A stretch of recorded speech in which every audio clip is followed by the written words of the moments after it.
Yeah, we find her, the beautiful girl we've been missing. We wanna have her kissing. We find her, now we in love. So it goes up, the remix. DMB, Tux Bites, remix.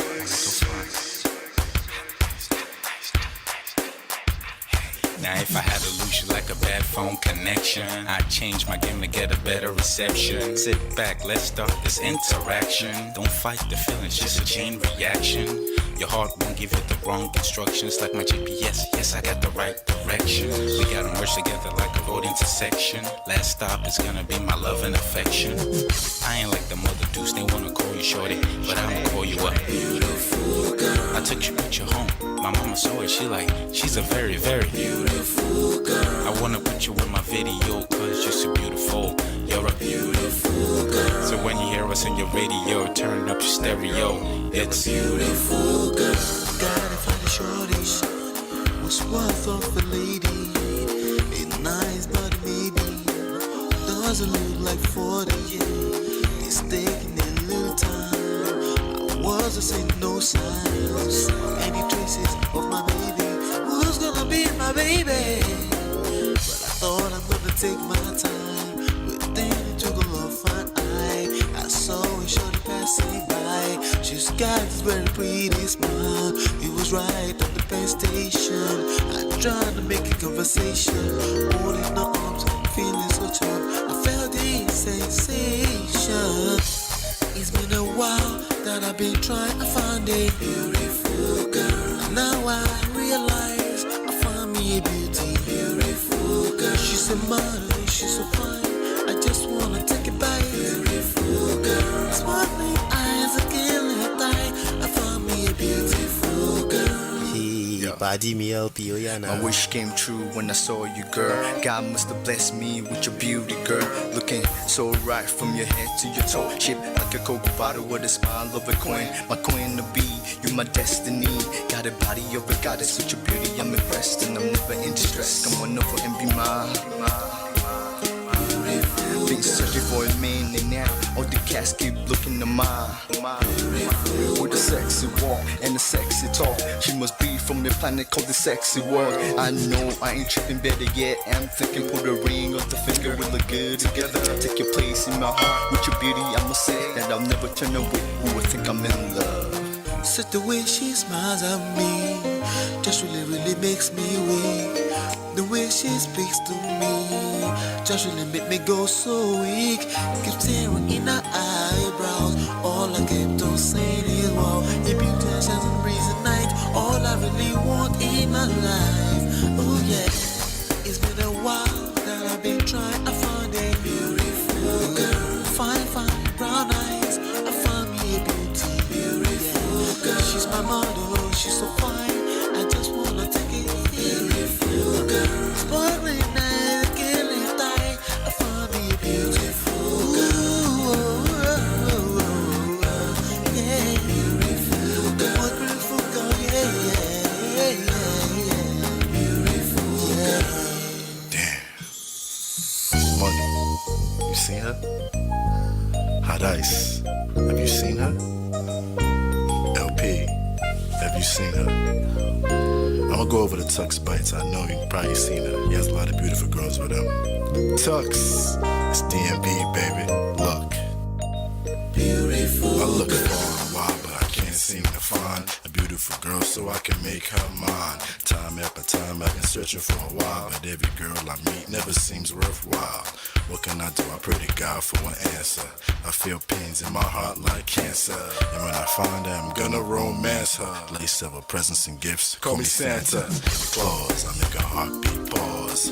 That's my girl, homeboy, not yours. The girl of my dreams, she's more than I ever thought. Show me ass and cut you I think I'm getting punked. She's what I really want, so I'm a go-getter. Since I'm a go-getter, you know I'm gon' get her. And I will give her the world, anything for my beautiful girl.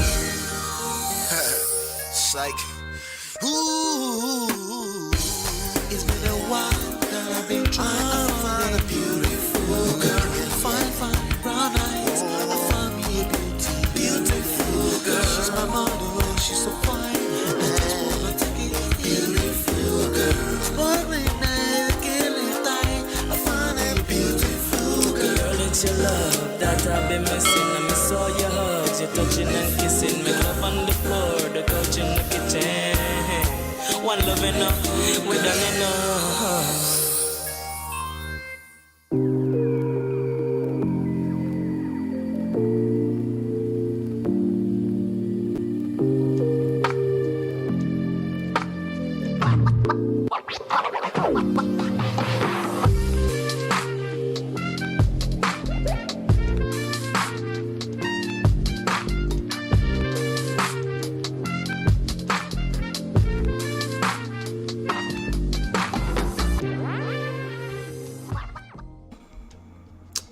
What's up? What's going on? How's everybody doing? Can you hear me? If you can hear me, I know it's only a few of you. Shout out to all 2 of you watching me. Listen. Shout out to all 2 of you watching me right now because... Alright, let me leave the rest alone. Let's just have the conversation today. Okay? This is going to be fun. I guarantee you're going to get a lot of value from this. Okay? If you like what I've been doing here for the past since October 2022, okay, you probably already can guess that I didn't fall out of the skies, right?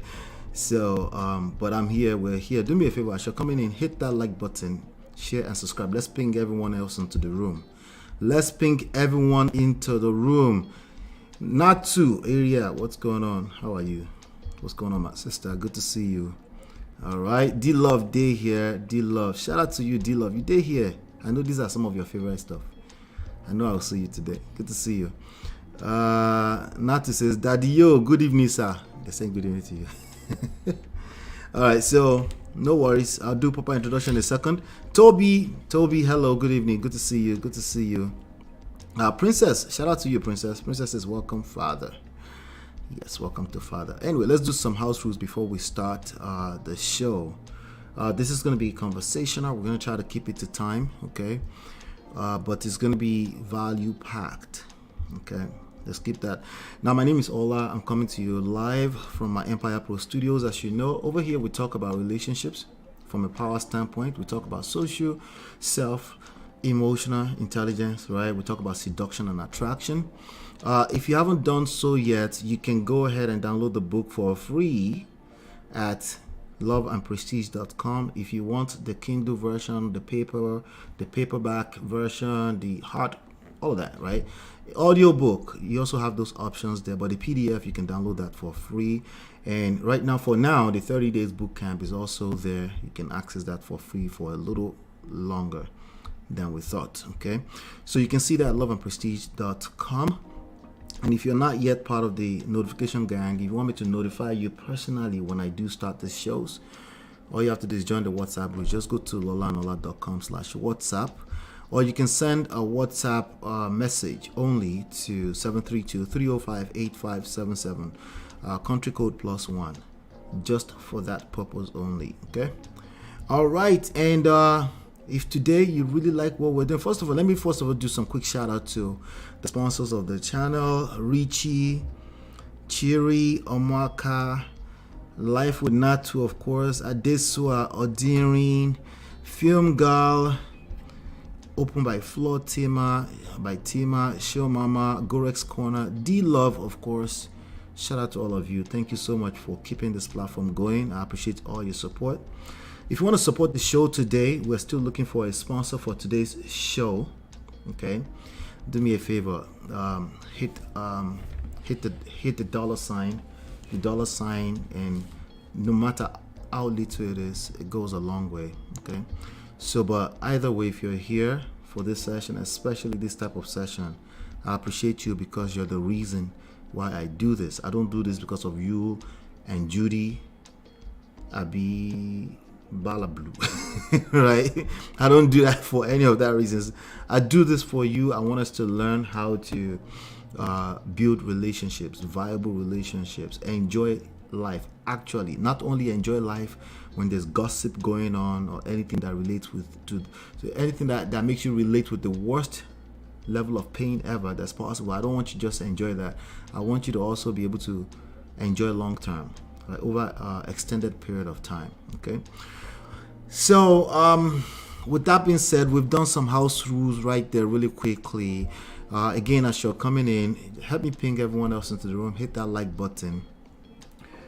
I got all my likes already. Shout out to you. I appreciate you. All right. So it is what it is. Let's just get started. Like I said earlier, I did not fall out of the skies. You could probably guess already, right? That I didn't fall out of the skies. Okay. So I have my pops here with me today. Okay. I've known him for how long? Basically all of my life. Okay. So, but I have a few questions for him today. But he's a man of God. He's an elder. He's an ordained elder in the church. He's an author twice. Okay. Author of many articles. You can find his articles at lawrenceabitogun.com. He's obviously he's a husband. Well, I don't know why I said obviously, but he's a husband.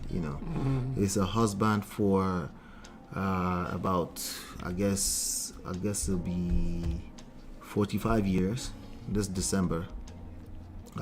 He will probably say much longer because he doesn't really count the Onyibo ceremony thing, And more importantly, is a father of many nations. But more importantly, he's my father. Okay, is my father.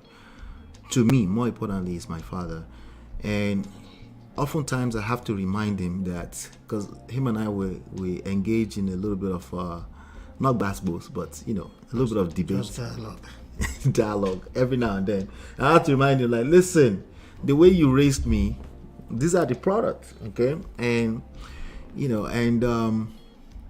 been a lot of fun being an adult son of his. I feel like I had a lot of fun growing up as a child. I had everything I needed. He made sure of it. But as an adult, having a father that you can actually have a conversation with, I'm not sure if anything is comparable to that. I'm sorry, as much as I appreciate a good childhood, right? Particularly from a standpoint of as a mentor, I can run to him, I can ask him questions. He was the only person I can literally. He's probably never heard this from me before. He's the only person I could cry on his shoulder, cry like a baby, like a busted baby, when I went through the worst of experience that any human being I consider can go through. Okay, I cried like a baby, like a grown man like this on the shoulder. I'm not sure I've ever said that to him directly. So, but I'm glad to have him here today. But I think most important to him is that he will probably want to say, is a minister. My father is, I got my church boyish from my father. He's also a church boy. So, but without any further ado, Elder Lawrence Abitogun is here with us to hang out today. So thanks for coming, Daddy. Thank you, Ola. Thanks for having me.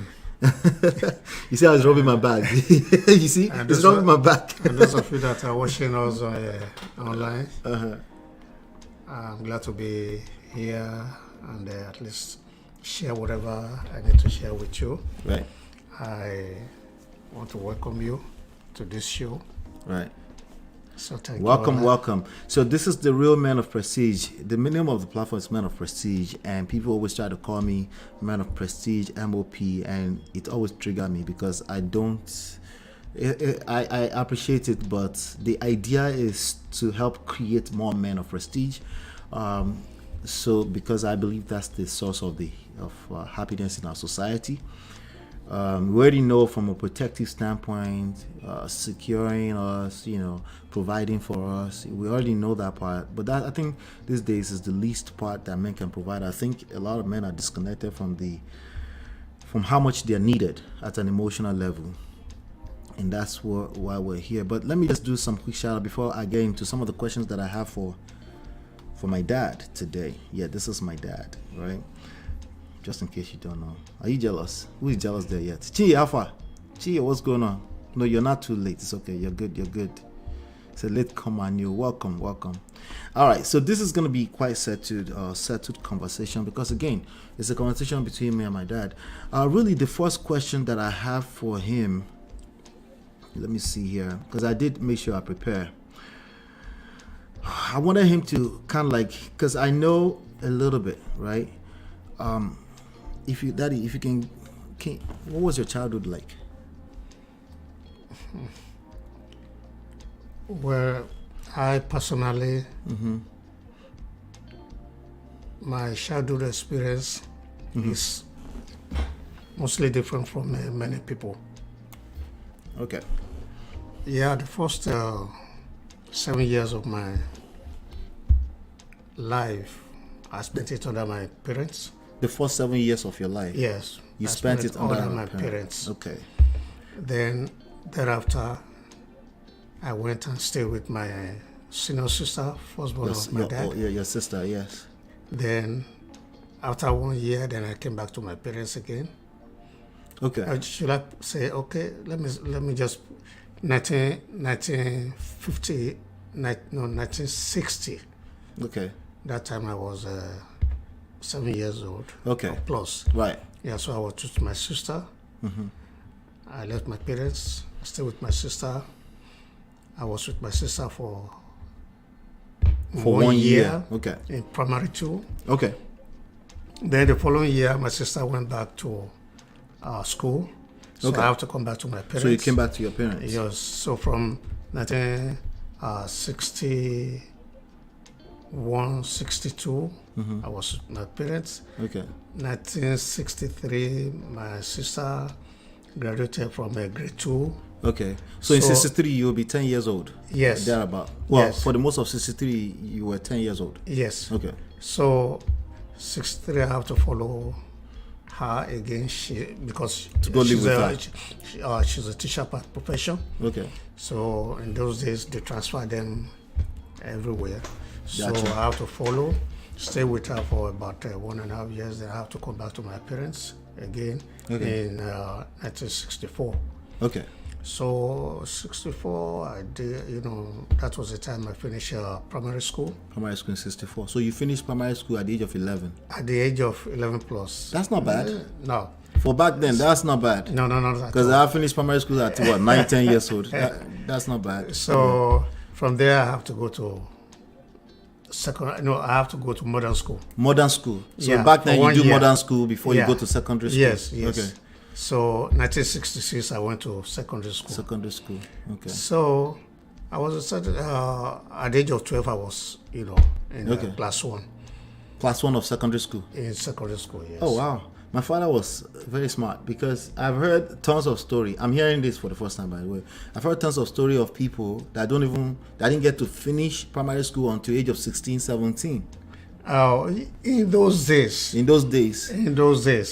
one thing about my father, He was big on education. your grandfather, My grandfather. he loves Education. a lot for all his children. Did he like education the same for all his children, including the girls? For all the children, Okay. including the girls. Okay. I'm talking to you about my senior sister, who is the firstborn of my dad. Right. Who is over 80 years old now? Over 80 years old right now. Right.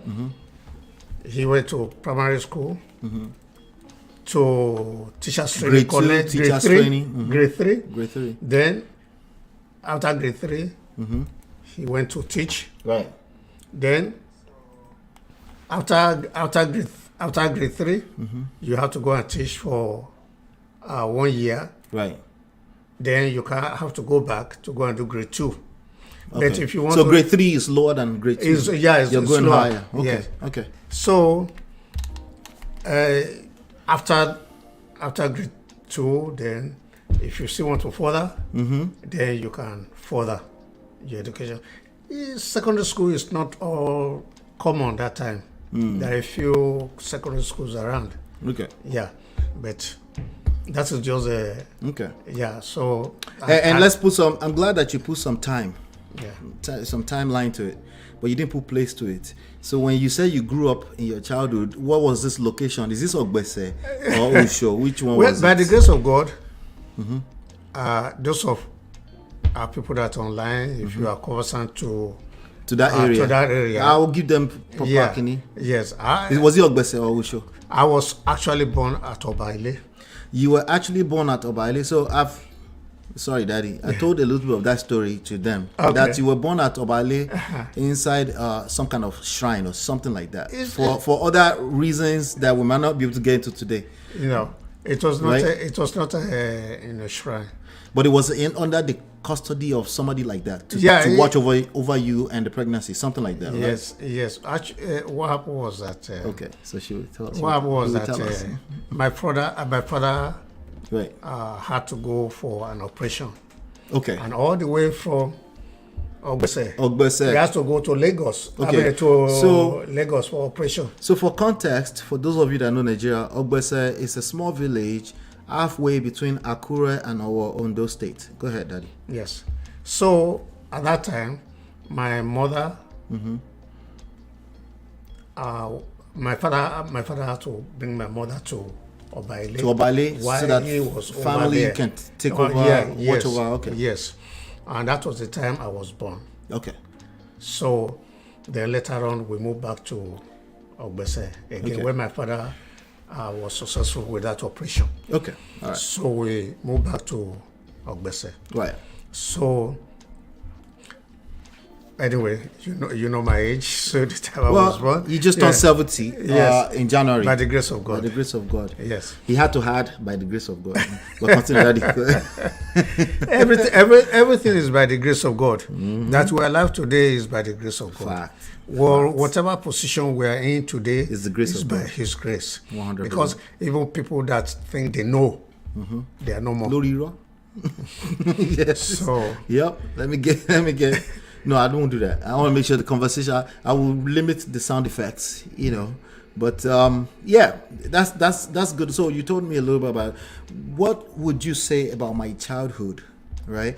So maybe one day we will come back and to be your full blown story, and we'll go through that. I may even publish some of the stuff that we had from your birthday. But what would you say stood out the most for you about my childhood? And yeah, like if you were to tell that story, what would you say? okay, before we get to that, Sure. let me throw a light about. I told you how I went to my sister, come back, and Yes. so on. A lot of times when I was at Ogbese, I always like to go to the house of our catechist. Right. Catechist meaning the custody pastor of Anglican Church in that Anglican village. church in that village, because we are not big enough to have A whole reverend. a whole reverend. Right. So So you have it's assistant only a reverend. catechist. So I always love to go there. I love to stay with the band of God. Join in, whether it is singing or what. Right. And each time I go there, my father will never say I should not. In fact, he encourages me. Encourage you to go and hang out with the to- catechist. Yes, I go there, I sleep there, then come back in the morning. Right. So it's like this is one of the things you will see in every child. Right. What a child will become, a lot of times is revealed to their parents. You have to take note of it. Because So we're going in the direction of parenting now. Yeah. Right. So your father, yeah, a husband of what, 5, 6 wives? Right. We're going to get there. 6. 6 wives. Yeah. Right. A father of. By the time I was growing up, I know some of them have passed on. They were Yeah. 15.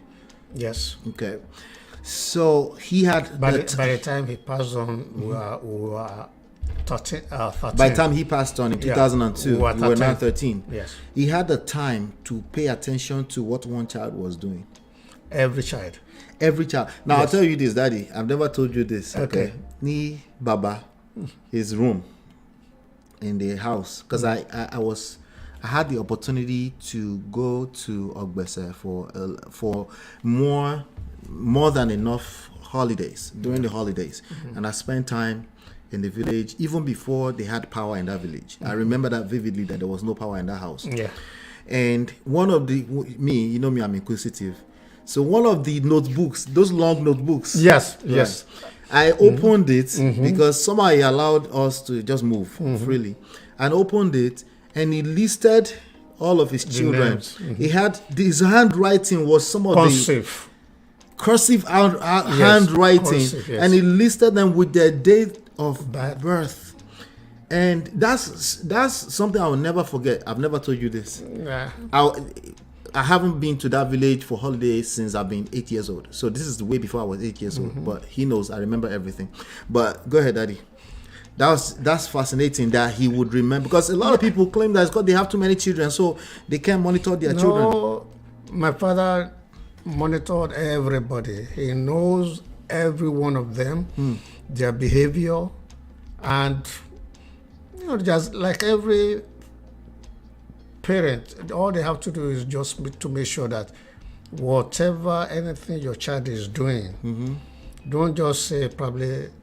Even sometimes a child may be stubborn, but there could be something that triggers. Digging deeper. Yes, that is where parents must be able to done. study their their children very well.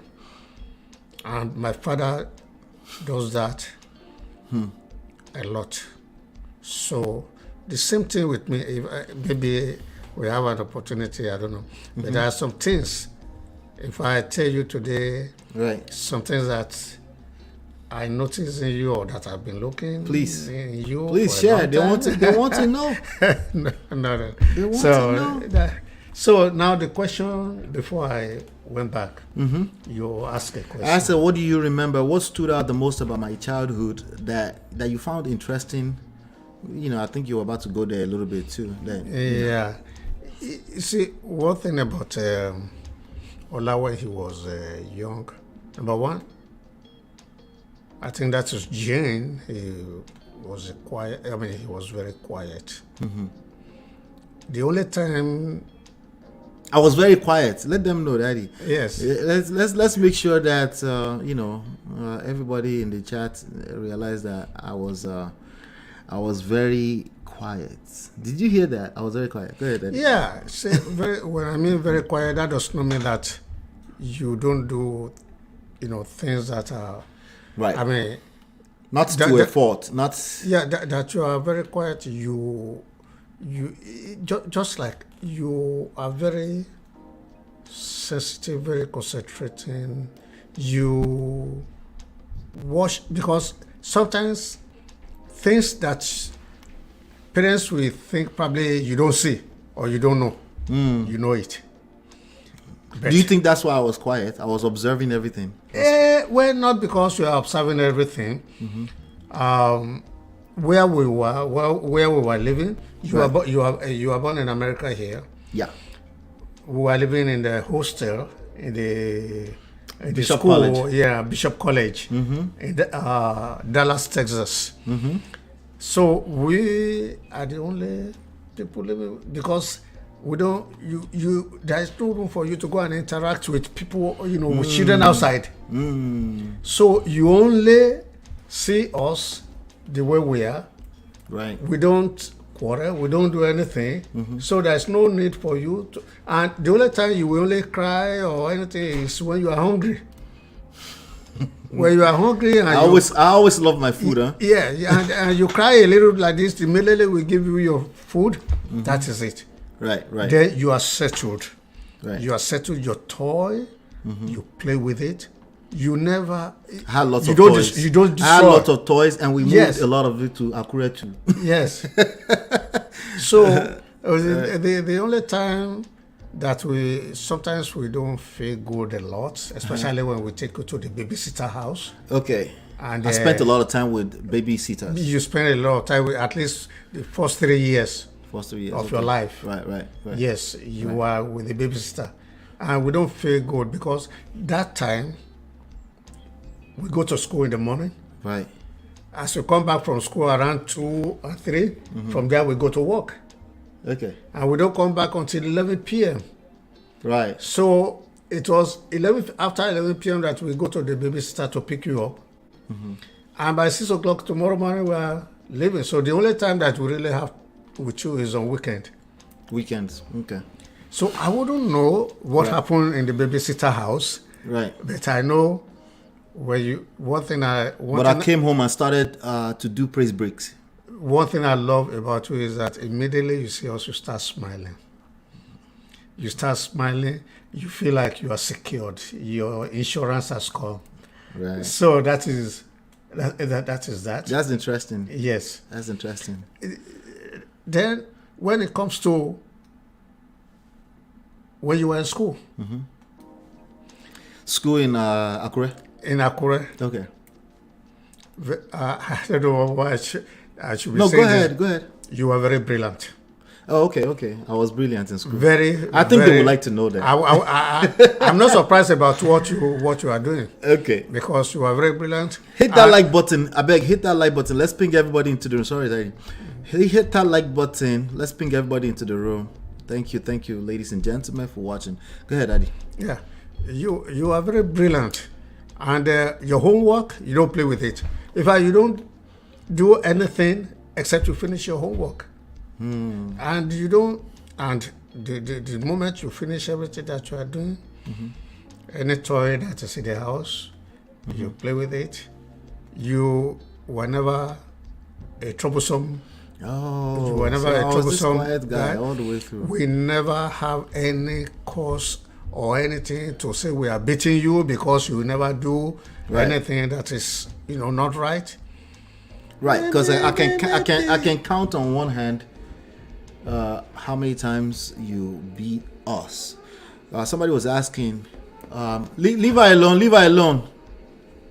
I can count on one hand how many times you beat us. Somebody was asking just now how many kids. So my father, we're two sons, and then my father has I have a half sister.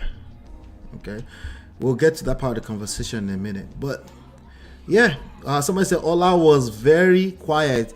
Tifa, you need to go upstairs, baby. You want to give Grandpa a hug?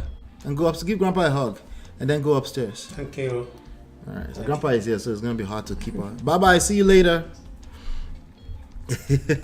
So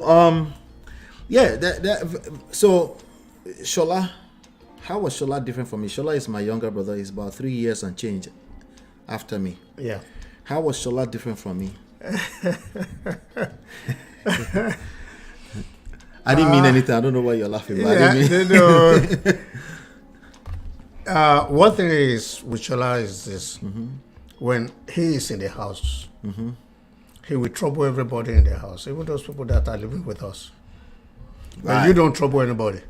But he troubled me. He troubled me. Shola troubled you. Everybody. Okay, all right. Shola will trouble you. He will trouble everybody. Everybody. Okay. Yes. Like all the toys that you use. Right. He didn't use them. He abused them. He abused the toys. All those toys, you kept them perfectly. I kept them clean. The way they are. Clean. Put them where they, Right. But the moment Shola started using them, he abused them, the toys. I won't call it abuse. He won't He's call very, them. He's a dad. He won't call them abuse. Very inquisitive. He wants to see what is. He wants to go inside of the toy. He wants to see what is going on. There you go. So therefore, some people will look at it very maybe it's destroying. No, he actually wants to see what is. He wants to see what is okay, going so on. I want you to pay attention to what he just did. Okay, as opposed to seeing that baby, because Shola was in fact a baby.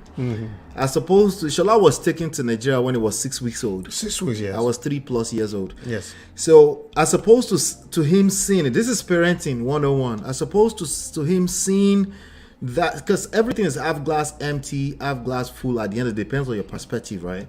As opposed to him saying as this baby is destructive and just be smacking him anyhow around and then traumatizing that baby, he sees it as He's inquisitive. He's curious. He wants to see what is inside of them. And then when he sees it that way, he's able to calm down and then redirect that energy properly. Right? This is applicable in marriage, it's applicable in relationships, it's applicable in parenting, in any form of relationship. It's your outlook on life. The way you see things is what's going to dictate what kind of solution you come up with. Or even worse, you don't come up with any solution. You just said the world is ended for just you, nobody else. And then you start running around the internet generalizing and oversimplifying human issues. But thank you for that one really quickly, Daddy. That was good. Somebody says Shola is probably area scatter. Somebody says Shola is probably the area scatter. Sounds like my youngest son, destructive in other words. Chinye, we fixed that now, right? He needs to start seeing the other angle of it, right? Yep, that's true. Some boys are like that. They need to figure out, sorry, Daddy. Some boys are like that. They need to figure out the inner workings of everything. I love Daddy Prestige perspective. The boy is inquisitive, not destructive. Chinye now changed it. Chinye in real time has changed it from destructive to is creative. Right. Yeah. So some of us, Daddy, we're in what we call the Indomie generation. Everybody just looking for a quick way to run out and blame everybody else. And in your generation, I'm sure there were culprits too. But a lot of people really feel like when we have good situations, either we're talking about marriage or children that were raised well, they will say things like, you never know. And basically everything you are saying here is telling me that this wasn't a mistake, like we didn't come out by mistake being what we are today. It sounds like it was intentionality behind how you looked at things, how you did your own style of your parenting style was intentional. Let me say one thing. Yeah. You said one thing that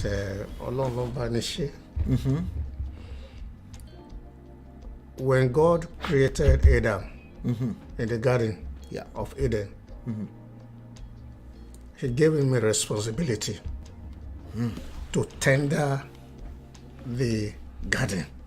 That is, he has to, that God has created everything there. The food is there, everything, but he wants him. He gave him a responsibility, tender, you should be caring after these things, nurturing them, tender, TLC, tender, loving, and caring. Yes. God gave you a kid. Yeah.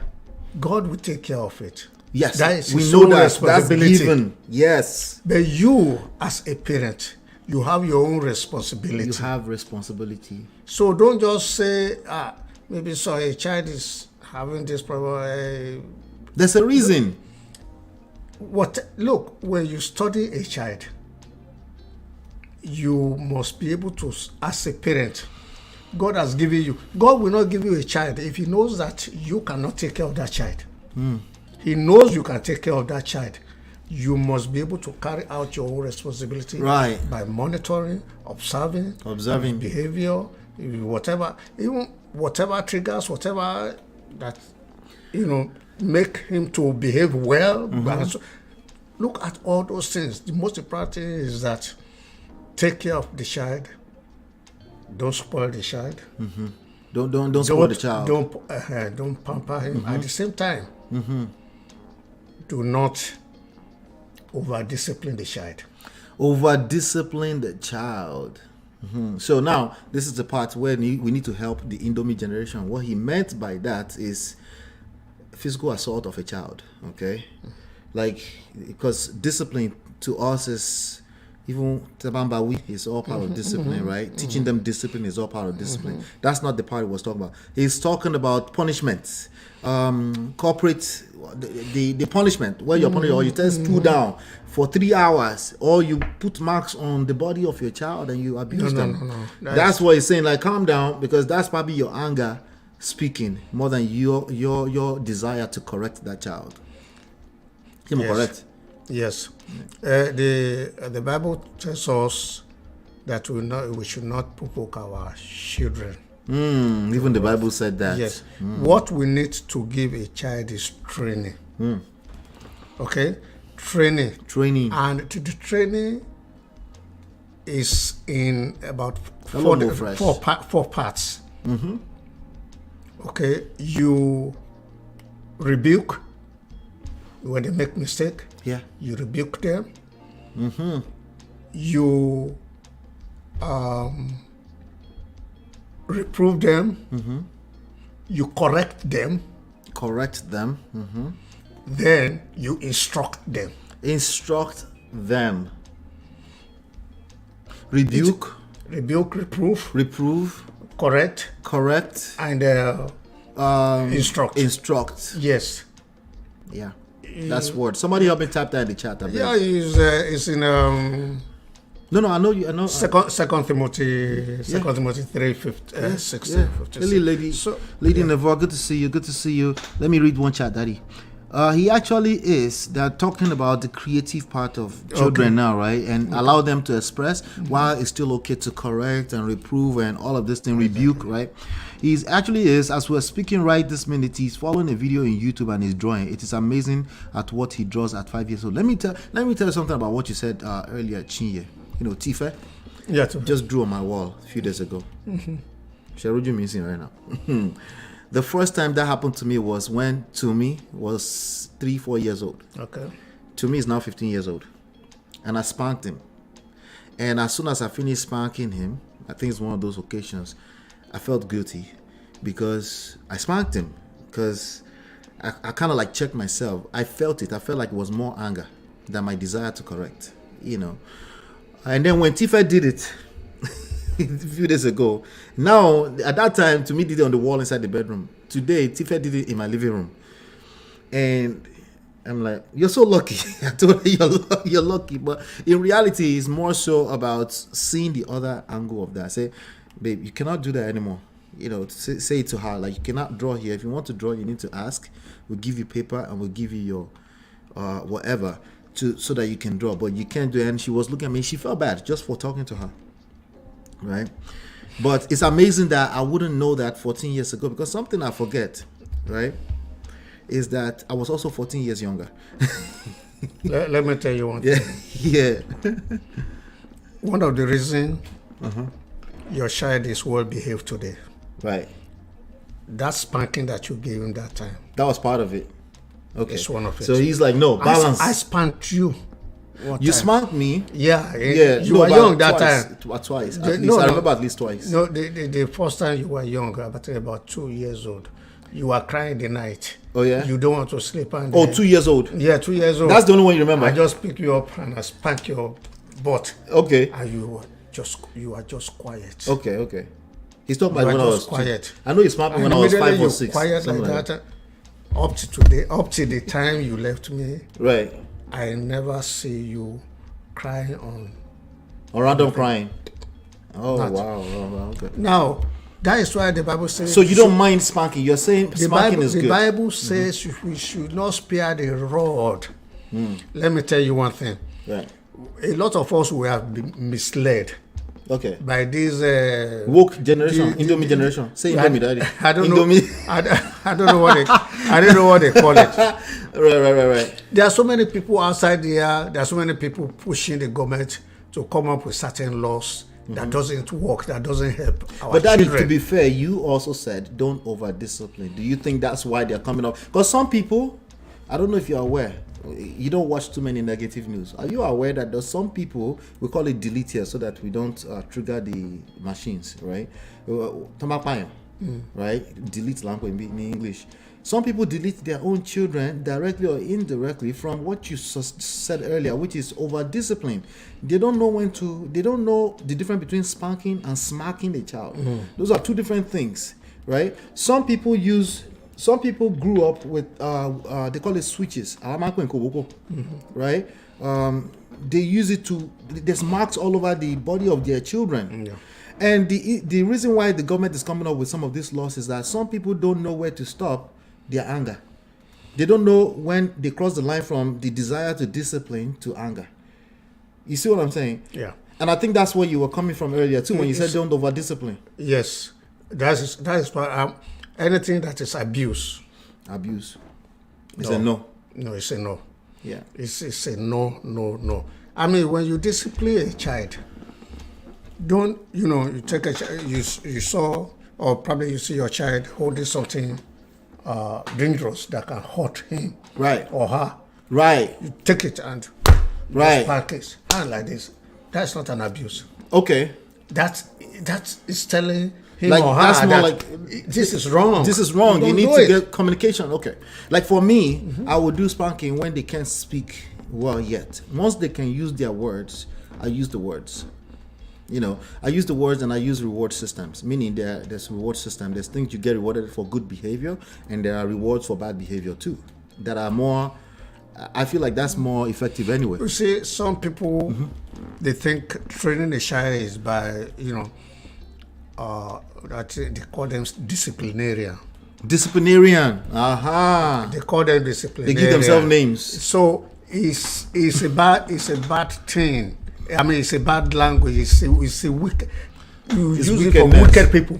To be a disciplinarian is not for somebody who is good. I don't want to go too much into, because I have other things to cover, Yes. right? My father is saying, like, when you call yourself disciplinarian, at that point he start to look at you as an abuser. That's what he's saying wickedness. at that point in time. But we covered a good base today when it comes to parenting. I feel like there's more that we can cover on good parenting. But I want us to dive into some other aspects here today, because a big point of contention for people is romantic relationships. Okay. And you've managed to do it for, when did you meet mommy? What year would you say vividly you will get married? No. That I met her. No, that you expressed your romantic desire for her. What year was that? I would say 1970. About 70. 1970. Wait. See, I've never asked that question before, right? I know some of the stories because I'm very quick to see, but I've never put a timeline on it. 1970. Okay. All right. So let me reverse backward a little bit to the parenting thing, right? 1970 reminded me of something. Sometimes I always call it that we caught for 9 years. For 9 years. Okay. The story on it. There's more story there, but we'll get to it. Now, let me reverse back to parenting thing. Just to confirm what you said, you probably didn't realize I was paying attention to this too when it happened in the 80s, okay? One of my uncles, okay, he's one of my youngest uncles. 1970 will remind you of him. Let me just say it like that, right? And he was being spanked by your older brother in the village. And we were all watching. I was observant. Of course, we were kids. We were supposed to just fall to one side like that. We're not supposed to be paying attention to what was going on. And he was trying to spank him because they were your younger brother. They were much younger than you. As in, like, they were much, much younger than you. And you were disagreeing with him to leave him alone because they already pulled out the whips. They wanted to beat him. This is just to confirm that he's true. He didn't realize. He didn't know. You probably don't remember I was present. That. Yeah. All right. So I'll leave that alone right there. But anyway, back to 1970. So 1970 today will be 53 years. Right? 53 years. They said have some tea on us. Dee is the sponsor of the show today. She's giving £10. And she says tea for you. Thank you so much. God bless you. Thank you so much. And with that being said, we have to dance a little bit. Thanks for the donation.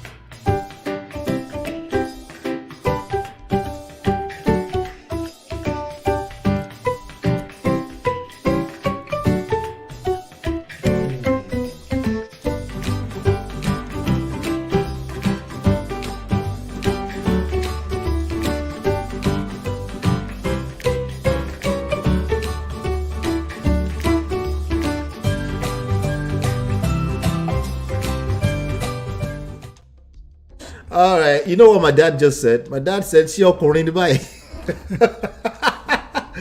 Oh my God! Wala. Korean daddy. But thank you so much for that, D. Pressure to answer. We have to step up. Thank you for that, for helping us step up. Everything I do, I will. Pressure to what? All right. Miss Angie says, "Good evening, Daddy. Such an honor." Lady Navora, shout out to you. That's my pops. Okay. Shout out to every one of you, all 35 of you watching us live. Shout out to you. I appreciate you. You make this worthwhile. You know, because thank you so much. About 2 weeks ago, I would say I need to talk about Judy before you guys can show up. But you guys are showing up because you're valuing the conversation. I appreciate that. The most meaningful part of these conversations. Thank you so much. Do say you're welcome, sir. God bless you too, sir. I wonder so how Daddy Prestige feels about this dad. Now you know. What does it mean? I just know now occurring na man. Oh, Chinye, she obìnrin. That means, is this obìnrin? Is this a woman? Is this a man or a woman? Right. He was basically asking, is it a man or a woman? Been looking forward to this, Miss Angie. Thank you, Uncle Ola, for bringing Daddy. Oh, I appreciate you, Miss Angie. All right. So, 53 years you've known this woman. Yes. Okay. I'm not going to ask you jump questions. Okay. I'm not going to say, is it perfect or was it not perfect? We know the answer to that it wasn't perfect. Okay. So, I'm just going to go ahead and, at this point, move on to the next question, which is probably the official first question that I have for you. The rest of it has been, we're just cooking, just making sure that we have a good background of who we're talking about, right? All right, so this is the next question that I have here. Let me ask you the way I want to ask you. You were raised in polygamy, right? Yes, sir. You attempted it in the early 90s. Is that correct? Is that fair to say? Not attempted. Okay. How would you correct that? Is what happened as a young man. Mm-hmm. The association you have can affect you. And that time, I was not with you guys. I was in a different station. Right, you were in a different town. You moved to Owo before us. No. Is that what you're talking about? No. Before that. Before that. Then, when I was with you in Akure, and even the association you move with, right, can peer pressure. Not pressure. I won't say, but it could be pressure on you, emotionally speaking. Yes. Mm-hmm. Yes. But you see, if not for God's grace, to quickly realize that what we are doing that time, was wrong, then I would have ended up being a polygamist. Okay. But it was never in my intention to have another wife. Okay. It was just because I was fooling around. Okay, so you're fooling around. That is it. That's what it was. That is it. Ultimately, no time did I ever think of polygamy. Okay, so in that process, feel free to tell me if you don't want to answer any questions. I think you're comfortable anyway. No, anyway, my experience is to actually allow the coming generation to learn from us. Right. So basically, but the mango does not fall too far from the tree. There's no question that God cannot answer. Anyway, but in that process, you have a daughter who is my half sister today. She's about 30 years or thereabout, right? And so my actual main question in that, thanks for clearing that up. Okay. Let me ask you, before I ask the main question, after everything was playing out, this was in the early 90s, did you get to a point where you might have been a little bit questioning yourself that maybe it's not a bad idea, maybe I should? Did you consider it at any point, even though that wasn't your intention? Did you consider it at any point in time? Well, one thing I'm going to tell you is this. When God is about to do something, right, in your life, God can come to you in different ways.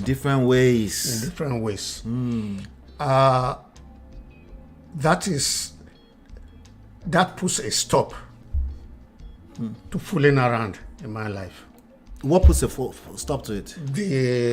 Having the baby. Okay. Yes. That was basically the trigger you needed to stop the fooling around. Because a few weeks before that time, like I said, it was never my intention to have any to have a second wife or anything like yes, that. Right. Never. So at a point when we moved to Owo, and I've been going to all Christian Fellowship Ministry, I've been hearing the word of God. I knew what I was doing was wrong. It's not that I don't know. I know. You knew, but you get to a point, consistent reminders. You get to a point in life like you want to be loose. You just want to do whatever you feel like you want to do.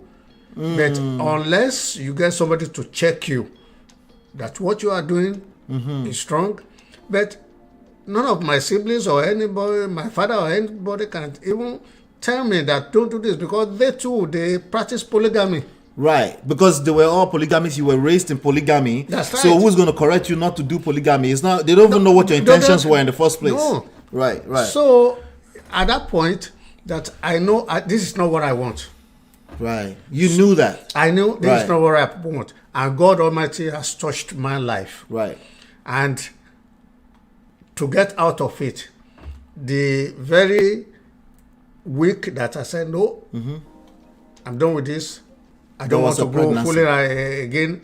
And the woman came, said she's pregnant. She was pregnant. Pregnant? Yeah. And already I have given my life to Christ. Right. And that is it. Right. I will never advise anybody to go and take, do any abortion. All right. So that's a. Now we're getting somewhere. We're getting somewhere really quickly. So the main question that I really had was, and I think you've kind of answered it, which of the two, polygamy or monogamy? Something I always tell people here is that they tend to forget that our parents are the first generation monogamists, which puts additional layer of pressure on if you want to practice monogamy or polygamy. Even if you wanted to practice monogamy, you're going to get to a stage in life that decision or that intention might be questioned, because naturally, particularly outside of social norms, we can be polygamy in terms of sexually speaking. Men in that society especially can have multiple sexual partners. And it's not questioned. He can take care of his family and still be able to do that outside. It's not up to today. It's not questioned much, and there's not much repercussion or consequences for that because of that, the status of that society. And again, like your generation, baby boomers, were the second generation monogamists. Everybody else, on an average, correct me if I'm wrong, they were polygamists. Yeah. Either by mistake or they flipped the second girlfriend into a wife. Said, "Oh, you learning from me? Okay, my boy." It was it that easy? Is it safe to say it was that easy to just become a polygamist? You're messing with somebody else outside. You have a wife at home. It was never really white wedding or anything like that.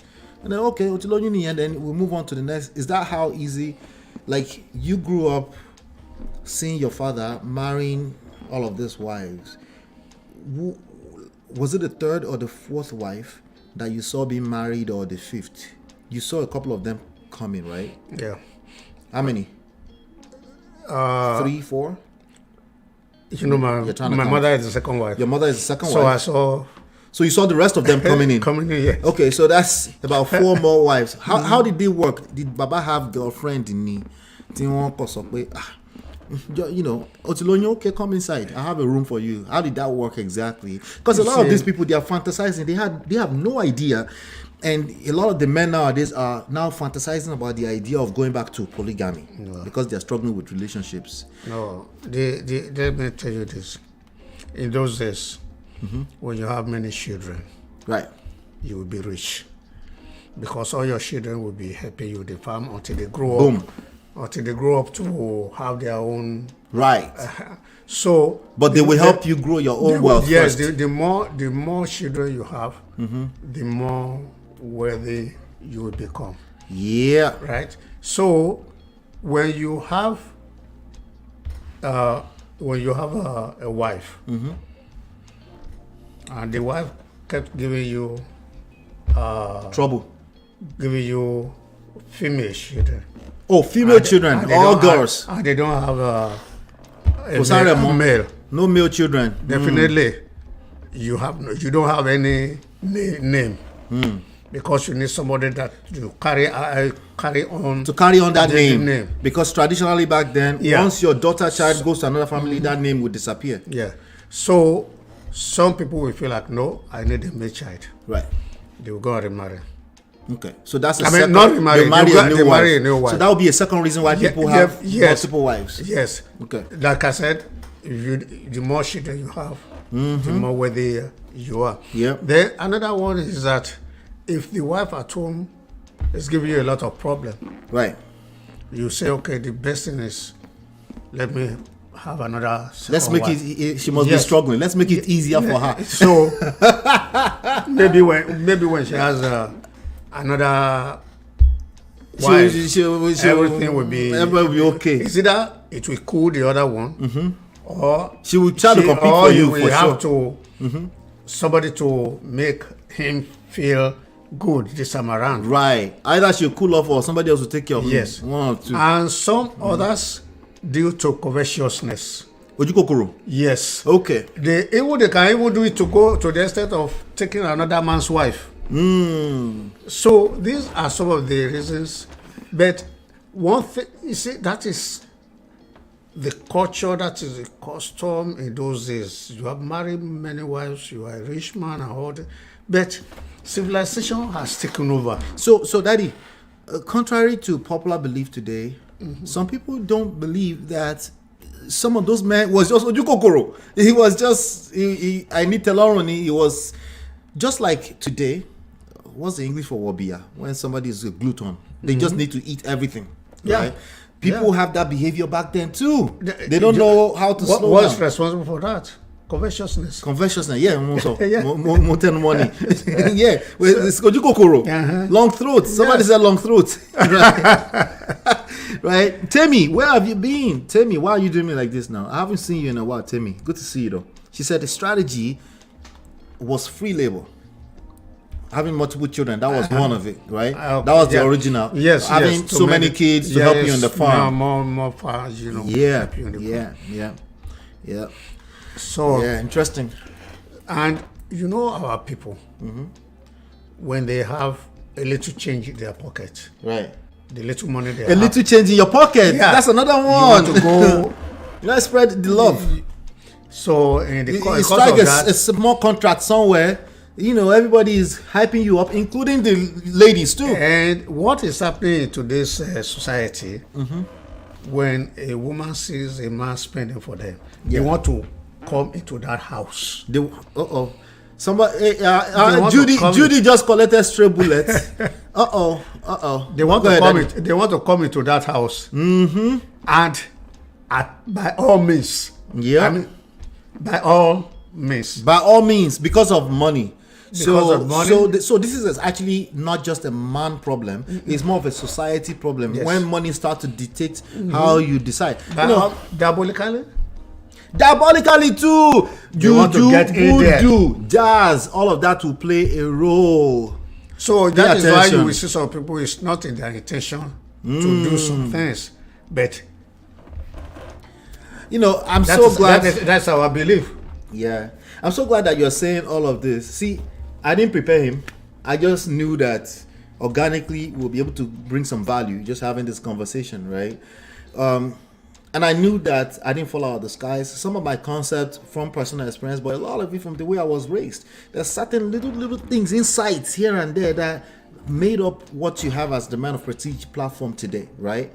And no, not so much of the book psychology nonsense, okay? Not so much of that. We don't care who a narcissist is. We don't care what boundary is. We know human behavior.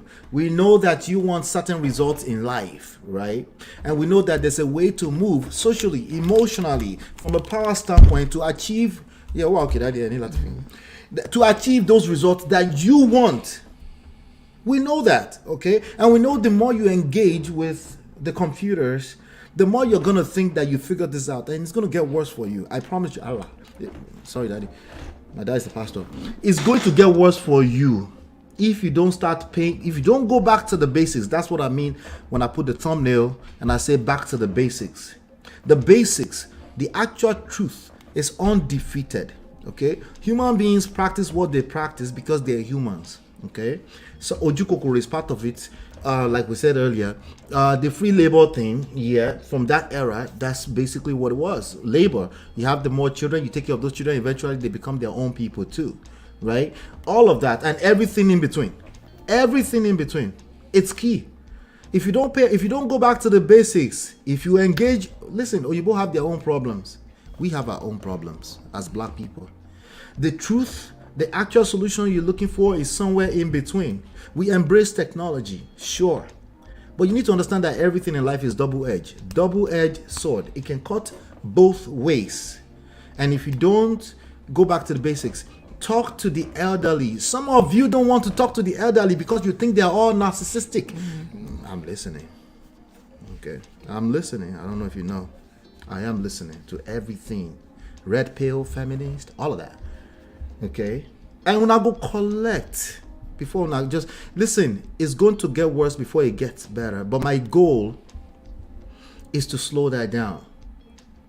Okay? It's to slow it down. So some of you to say, okay, Motigbo, I know the next vibrate team, all the big words and so. But let's go back to the basics. Something worked. Something works. The real truth is somewhere in between. And if you don't pay attention to why is Ola always on the fence, you'll collect. Because the answer is never any type of absolute. Okay? But thanks for letting me dive in there a little bit, Daddy.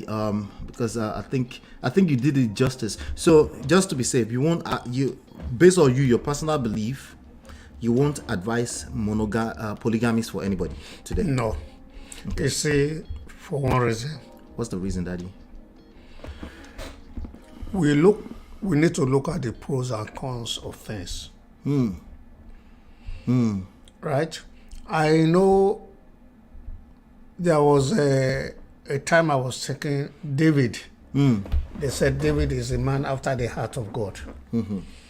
And he became one of the greatest kings in the world. And that was his history today, and so on. So, but he was a polygamist. He was a polygamist, and right? God, you know, and he was a man after the heart of God. And God loved him so much, and so on. But did you know what happened to the family of David? The generations. That's a good question. Oh my God. Let me tell you. The firstborn of David is called Amnon. Okay. He likes his stepsister. Half-sister. Okay. That is the sister of Absalom. Okay. And forcefully. Forcefully. Okay, don't use the R word, but go ahead. I'm going to tell by force. Forcefully, he invited her into her room. So forcefully had Kerewa with the girl. Yes. Then what happened? Absalom was silent for 2 years. 2 years, he organized a party and he killed Amnon. Wow. He pied. You know what happened? Again, even when. So that would be his half brother too, right? Yeah, that's his half brother. Yeah, that's all. These are the product of polygamy. Yes. Okay. All right. We're getting somewhere. Look at David. He went and have an affair with Bathsheba. Right. Who is Uriah's? Uriah's wife. Right. He sent Uriah to the war front to be killed. Yeah. Right. Yeah. Now I'm not even going to censor Daddy. Or Daddy. Continue. No. Tori. Okay. YouTube he married Bathsheba. Then, you know what happened? All his wives that he married, right? They were disgraced publicly. They were, they were abused publicly because of Obia. Because of what he did. Ojukokoro. Yes. Because of long throats. His own wives were defied in the public. There are so many things that goes on that we have to be very careful. Well, you want to talk about hatred between the wives, hatred between the children. A child will say, "Oh, my father did not love the children of my mother," and before you notice, the competition, the what's the word? I know the Yoruba will help me remember the English. Olorogunsha, the rivalry among the. Did you experience the rivalry in your house growing up? No, be honest, Dad. It's okay. But one more, because my dad loves his siblings. They love themselves too. One thing about all 15 of them. One thing about my dad. He did something just to make sure that doesn't happen. Did it happen in spite? It did. Okay. It did. Because my father will send me to go and live with my half sister. With your half sister? Yes. Just to mix it up. Mix it up, and it was so. But at the end of the day, you only know yourself. Yeah. At the end of the day, what Yoruba people call omiye is a powerful thing. Even if it's not real, the fact that people believe it becomes a real thing. You see what I'm saying? Even if it's spiritually, but the truth is that if you don't believe that, and your own sibling believes you're not a child of my mother, if they believe in that effectively becomes a powerful force within your relationship, right? So it's not. I will not advise anybody to do that. But one of the things that people are trying to do today is just try to use another method. Polygamy is still operating. Is what? It's still operating even in this country. Right. Because one thing people will try to say is, the law in this country does not allow you to marry more than one. More than one. So what you don't have to do it legally. What you have to do is you divorce, marry another one. You divorce. Right. So people are still people essentially. They're still having polygamy relationships, just not legal marriage. It's just trying to, nowadays you say, the Bible says, "Thou shalt not steal." You say, "Oh, well, that is what the Bible says." But again, you do sharp practices. Right. You punch in ahead of time. You have your friend punching to work ahead of time. So all those things, people are just looking for a way to change it. But basic still remain basic. The basic, don't cheat, don't steal, don't lie, remains the same. Even if you want to practice polygamy, it's very simple. Let everybody know. Bring them on board. Let them agree to it. Right? Don't cheat. Right? Don't cheat. If you betray them, now it's not the fact that you're practicing polygamy, is that you're a betrayer. It's like, that's going to hurt another person, and you never know how they're going to respond. That's right. Thank you, Daddy, for that. Thank you so much for that. I know they wanted to really hear that. Toby and Tribe said, do you get, let's use the questions from they just follow the conversation. Auntie B here. Auntie B, I think somebody was just referencing.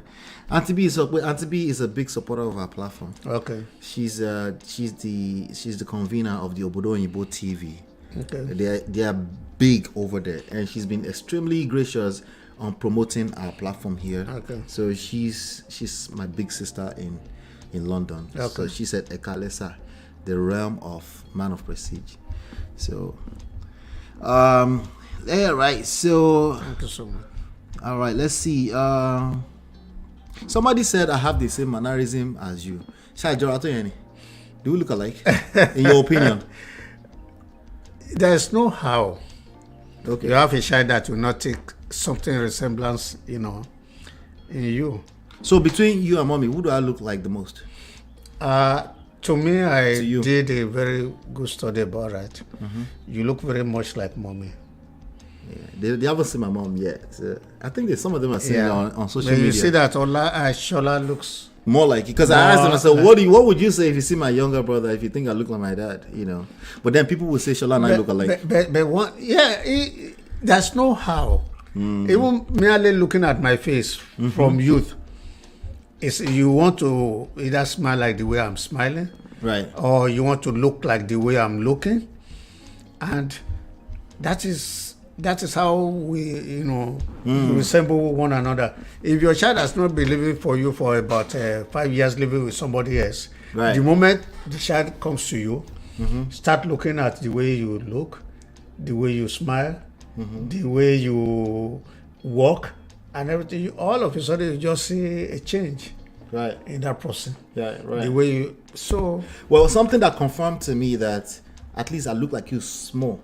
Okay. not was, people say that you look my younger brother. I know. Not anymore though. When I was much younger.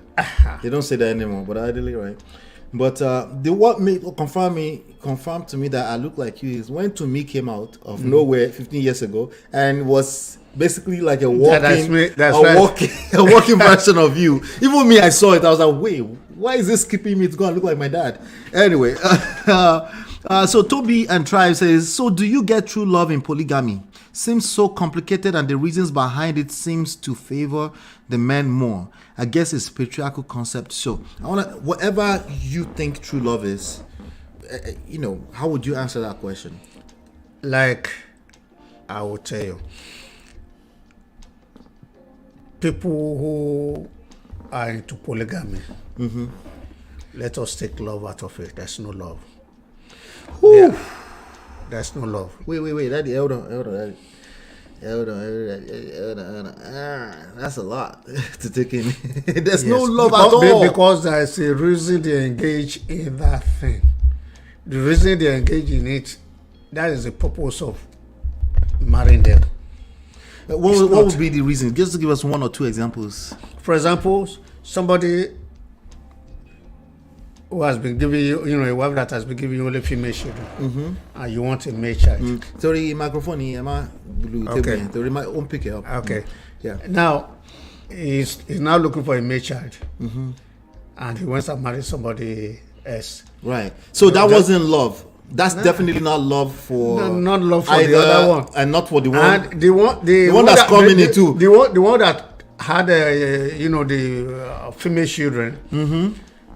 At first, he probably loved her. I mean, I don't know what you mean that love. No, whatever it is to you. Because love is more than infatuation. It goes a long way. So caring, love so is we just agree. part of it. Yes. On this platform, we agree with you that love is not being in love with the person. Love is a lot. Love is everything in Corinthians. That's where you're going, right? Love is patient, is kind. It's long term. All those things have to be in place. Okay. They have to be in place. We agree with you here. Okay. Now the person is just look. Jacob loved Rachel, Right.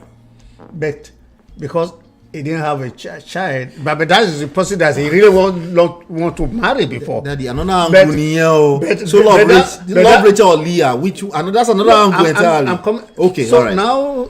But he has to work for Rachel because the first 7 years was that is for Leah because of the culture that time. She cannot marry before her senior sister. Rachel cannot marry before her senior sister. Right. So that was the culture. That was the culture. Right. So he has to marry Leah. Right. But now, if you want to marry Rachel, you have to work another 7 years. Right. Which he did. Just because he wanted.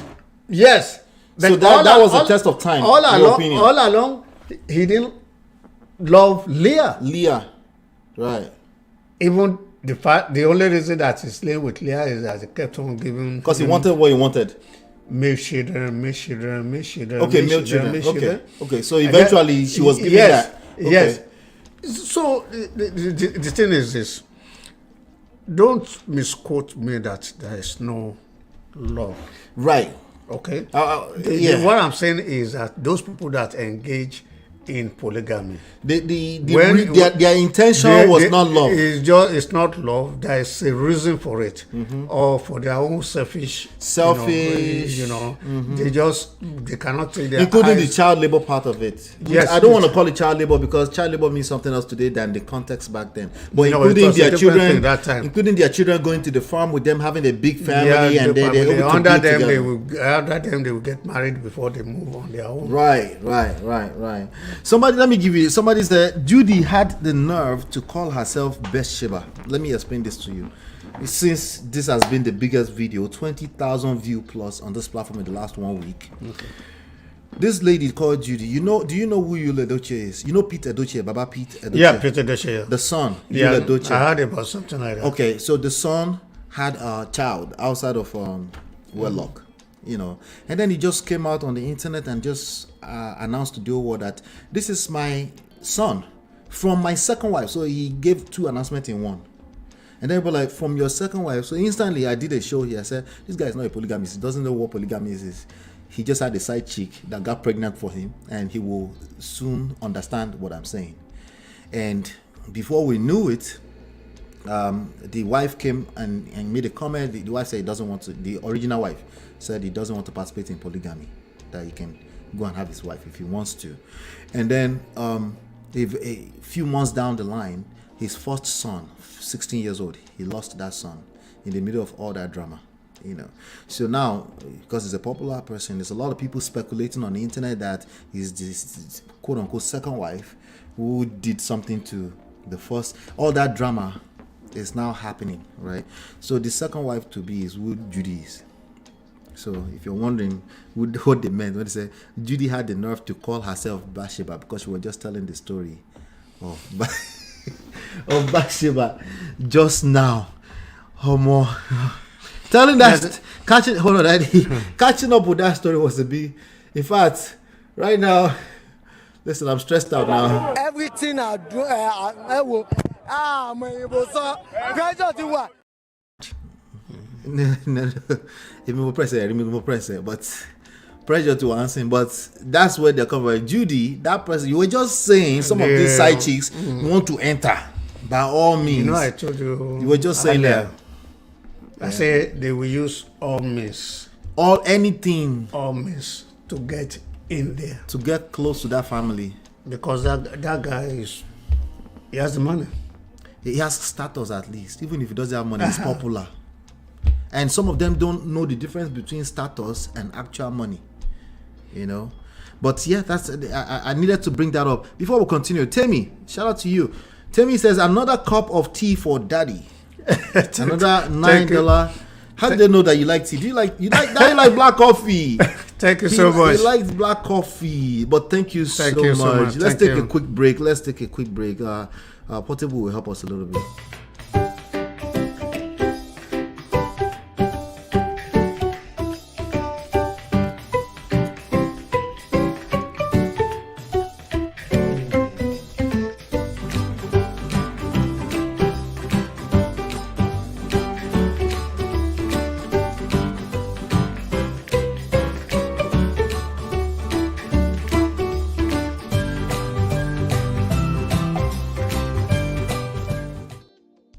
All right, let's do this. Chindima said, no, let me go back a little bit to Chiye said, ouch. I have no idea what you said, ouch to. Miss Angie said, you look alike. Oh, okay. Toby and Tribe says, I have forgiven because I understand where the behavior is coming from. Very, very important, Toby and Tribe. Very, very important. We have to take the time to understand the context of why some behaviors are happening. It doesn't mean you have to accept it. The reason why you need to understand it, because it will help you move forward in the most holistic, the best, the healthiest way. If you think it's wickedness, it doesn't mean it's not wickedness, but that will occupy your brain, because there's only one thing you do with wicked people. You become wicked to them. That's true. And that's going to tamper with your own mental health. You know, so at least try to understand. We got to go back to them and ask questions. If they had certain behavior that you didn't like or anything like that, ask them, why is this, why is that? Ask open-ended questions. Don't ask them yes or no question. Did you punish my mother? No, don't do things like that. There's something for you to learn inside of that. Go back, right? Have a sit down, have a conversation. Right? Open-ended question. This is how I felt when this was going on. Did you see me when I asked him earlier? I said, you attempted polygamy. That was the way I processed it. When I asked him, he corrected me, said, no. Right? Very easy. It will make life a lot more easier for you. Let that marinate for a second. Yeah, I had to let that sink. Daddy just shattered the table, I think is when you said there's no love. Instead of the pursuit of the pursuit. He's talking about the pursuit, not the family. Eventually, because people have relationships, right? Relationship is what really. You see, the word love encompasses so many things. Okay, but the key important thing is to have good relationship. Relationship with God, relationship with others, good ones. That is what really matters. Because when you say you love, you don't care. When you say you love, you don't abuse. care what you're abusive. You abuse. Yeah. You say you love And would you say this is love? This is one story that Auntie B covered yesterday. This guy left his wife here. Didn't say anything to her, anything, and went back to Cameroon and married a whole new wife. The wife found out online. Right. That you will say that's not love. No. Obviously. If it is love. That's so obvious. if there's anything close to love, at least you would let her know. Like, okay, this is what I want to do. To even remotely come close to that. Spiritually, if you say you love God, right. And the next thing is I will see you worshiping. It's Shango. not loving. That love is not loving properly. You say you love God, you don't worship Him. Unless it's the God of Shango, of course. you say you love God, but you don't obey whatever He says. When you say you love God, you don't take care of what belongs to God. Yeah, it's not loving. God loving.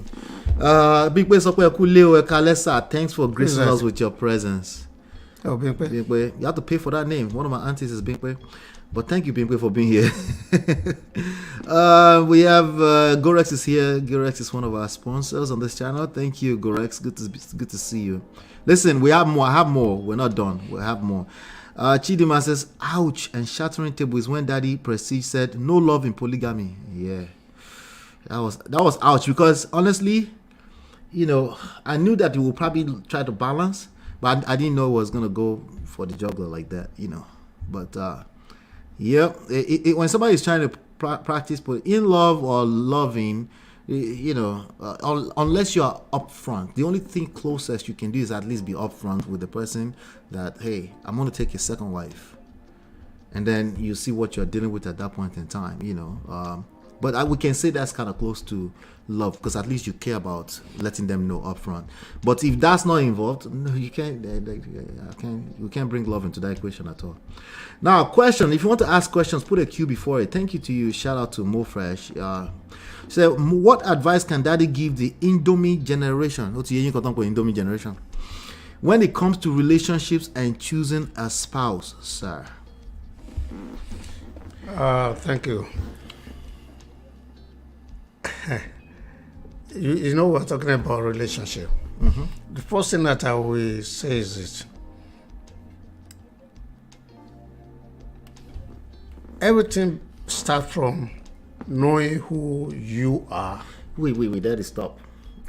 I didn't know it was going to go there. Because I did not learn that from him. I learned it indirectly from him, because he taught me to know who I am, not necessarily with words, but basically the way I was raised in action, the way just watching them. I didn't know it was going to make that. I promise you, I did not learn that word for word from him. But Daddy is on point again. You need to know who you are. Continue, Daddy.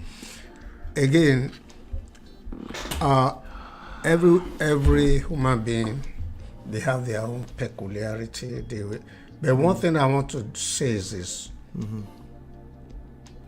as a child of God, before you marry anybody, know who you want to marry. So know that person. You have to know. Okay. What do I mean? Please. That you must know that person. Yes. What do you mean? You don't marry the person because of his money. Oh. You don't marry That's the tough. person. Don't marry the person because of the stature. That's tough. Like you see, I'm not going to see, Daddy. Shake it off on you. You see, one thing is that marriage changes from time to time. Because you don't know what you are getting into. You have no idea. People that say I do don't know what they're doing. They don't know what they are getting into. Because if you love somebody, it's a thing. When I met my wife, yes, please, Daddy, tell us more about 1970. We grew up in the same village. Oh, I forgot to tell them that you guys grew up together, Yeah. 2 houses apart. Yes. So whenever I went to the village for holidays, my grandparents is on this side, 2 houses. I will run back and forth all day long. That's right. 2 houses apart. They literally grew up together. That's why I asked the question specifically saying, when did you express your romantic interest? Which was 1970. Yeah. Now, as far as you can remember, before you go into where you met your wife, and I don't want to cut your train of thought. Okay. Right.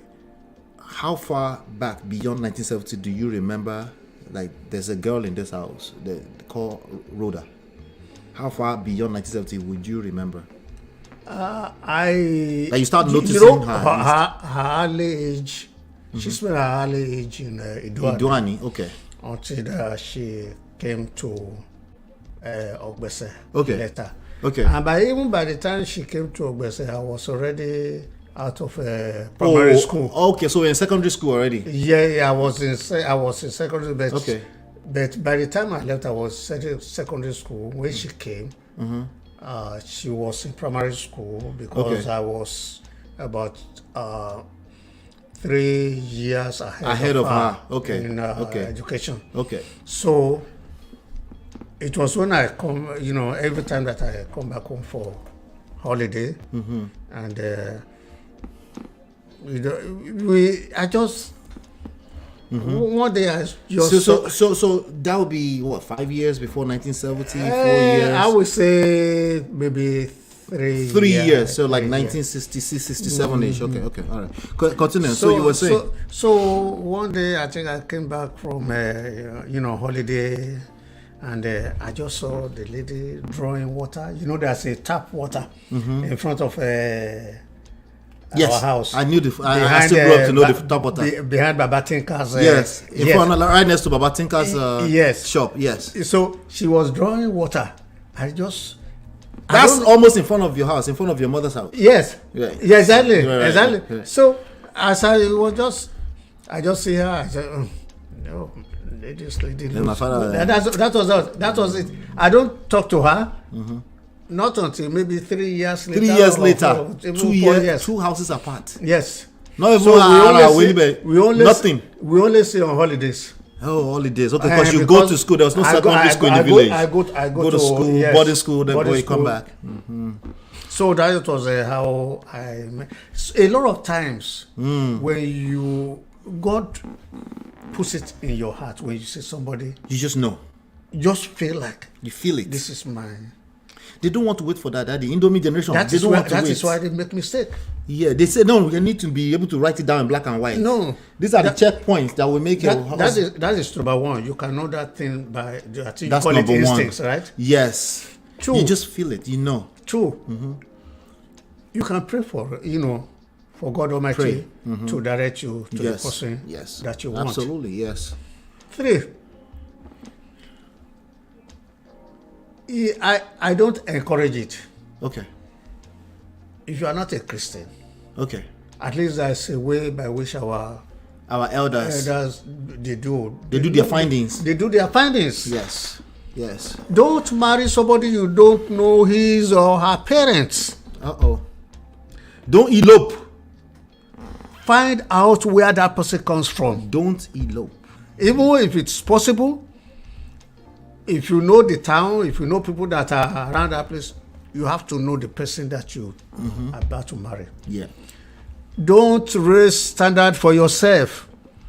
Don't raise standard for yourself. No. Okay, what do you mean by that? Don't say, I need a tall man. So you don't want 66. 6 or 66. No. Daddy is saying stop with the 666 nonsense, right? Or what would that be for a man? A man who is seeking wife. Don't say he must be slender. Leper. Don't say it must be slender. Don't say the person must be definitely. Don't marry somebody who doesn't know left from right. Okay, so Daddy, how would you balance this? Because I have question. Yeah. Go ahead, finish. Let me finish that. You're turning up, yes. Put everything in prayer. Okay. And you can't overemphasize that. God Almighty. I told you, marriage does not stay in one place. It changes from time to time. You that is looking for leper, and your wife gave birth to the first child, it started pumping up, gaining weight, do all that. Or hold on, Daddy. Everything I do,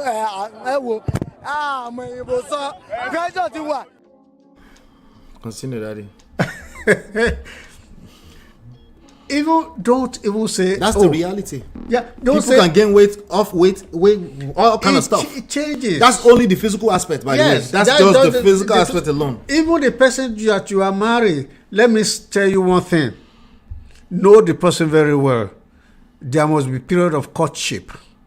You must know that person very well. Yeah. Because a lot of behavior and attitude will show. Hibernates. Yeah, and they will tell on themselves if you leave they will continue to tell you the good part. They will continue to show you good things. How you say you love this, you love this man, you love this thing.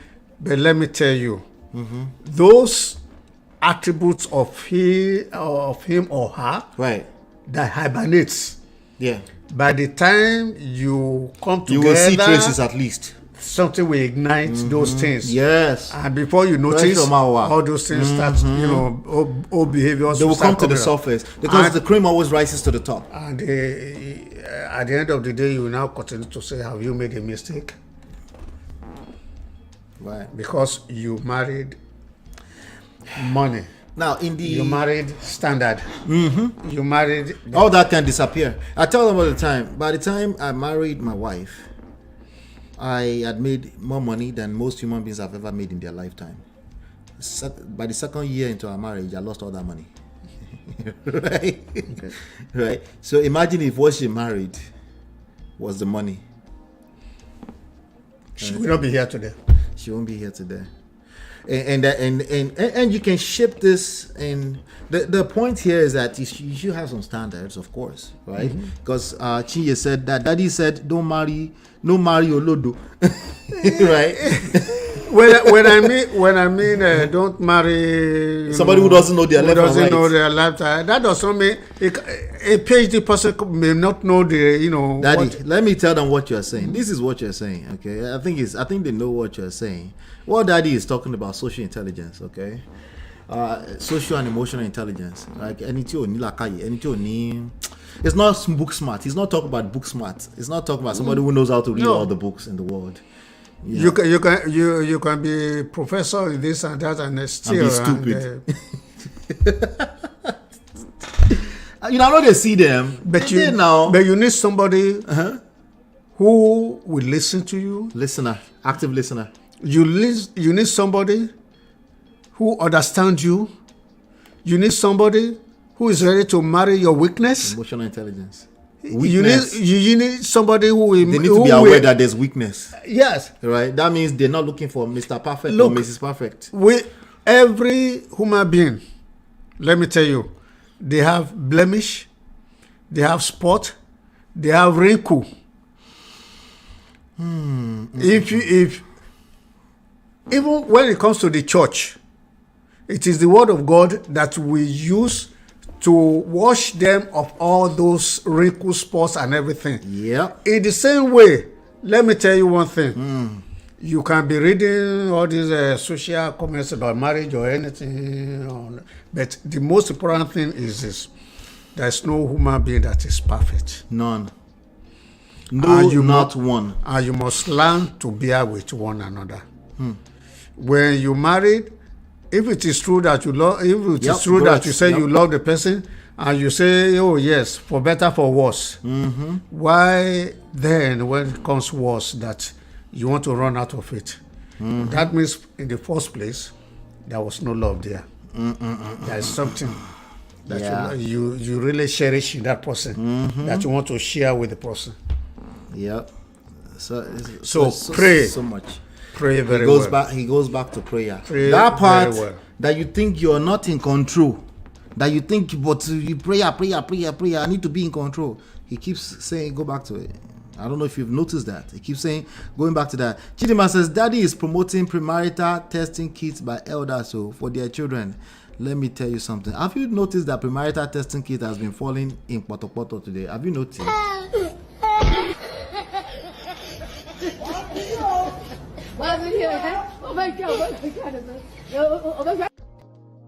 He said pray. Well, he also said know yourself. You said that earlier. That was the first thing you started. Know yourself and know the person that you... I know the person. It sounds too simple. Go to the root. Go to the road. No, that to know that person, you have to go to the road, the source, where the person came from. Now, in my case, let's be honest, okay? When I was marrying my wife, which it wasn't a perfect situation by any stretch, okay? When I was marrying my wife, she's from Abeokuta. They are Egba people. We're from the Ondo. We have points of contention that comes from the elderly with regards to people from Ondo. They have their opinion about people in Egba. People in Egba have their opinions about people from Ondo. I made a comment. No, you made a comment. Yes. They made yes. They all had their own little stereotype things going on, is the point I was making, right? And eventually the real life comes to play. The truth is that we dated for 3 years before we got married. And in that time period, he saw some things, I've seen some things. I decided that this is what I want, right? Yes. But I've always believed in time. We're also here in the America, right? So going to the roots is that we got to know the family. We knew the family at least. We did proper introduction and stuff like that. But beyond that, we spent that time to get to know that person. It doesn't have to be exactly 3 years. What would you say the minimum has to be to get to know a person if you're going to do life with them? Well, if you were to put a number on it. Number one, time belongs to God. Okay. 2, as soon as you know everything that I've told you, right, yourself, know that person very well. And let me tell you, don't marry and pray. Pray, yes, and pray about it.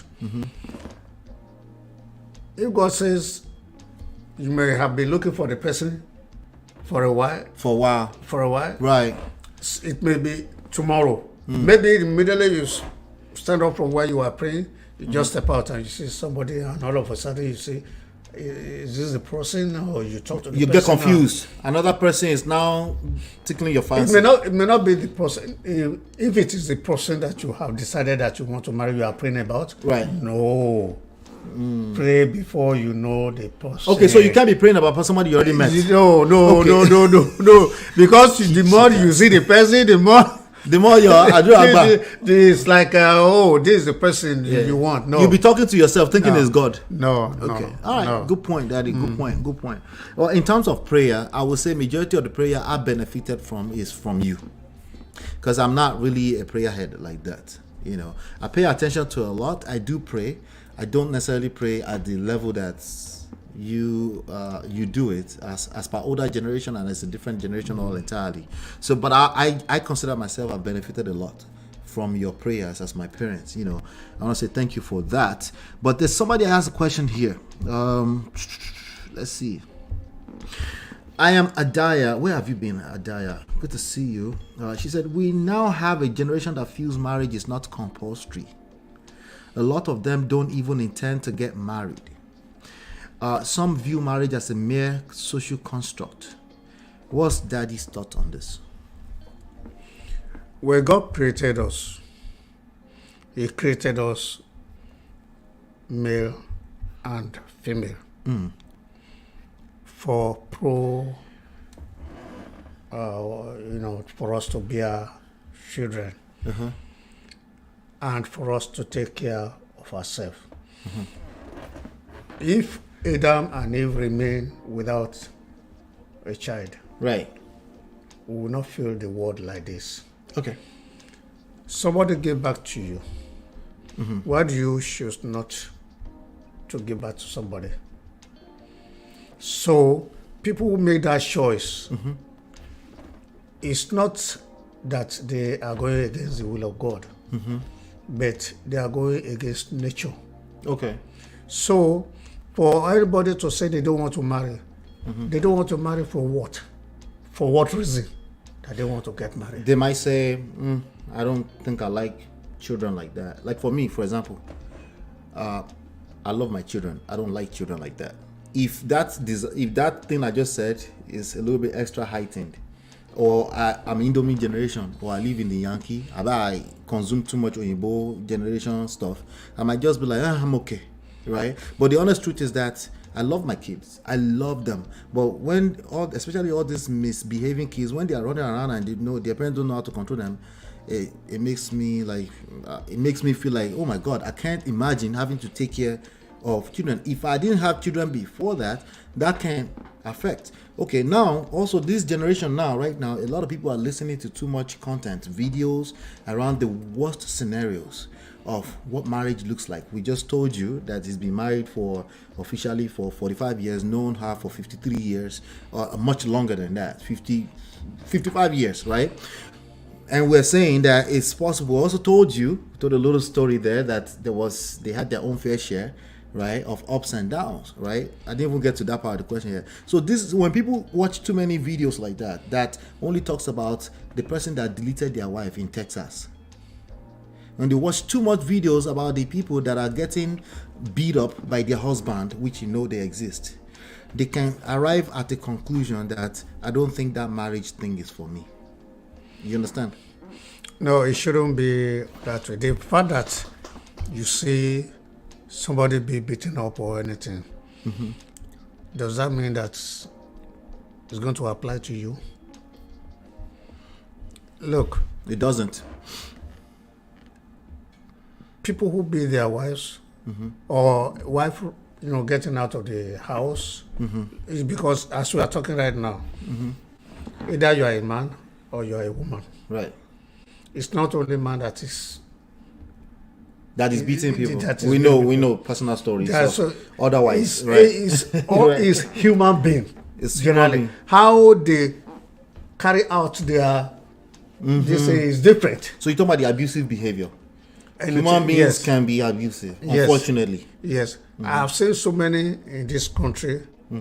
Even their husband brought them to this country, taking care of them, but because of the social attraction and everything going on, they're not comfortable. They are not comfortable with that man. So let me flip it for you, Daddy. There are some men now that are looking at those stories, because that's a real story, and they are looking at enough of those stories. That's all they consume, and they say, I don't want a wife, because a wife will come and 5 years down the line, for no reason, we just decide she wants divorce and take half of my properties. The same issue, just on the flip side, right? So that person, remember the question I'm answering is that why would a person feel like they don't want marriage?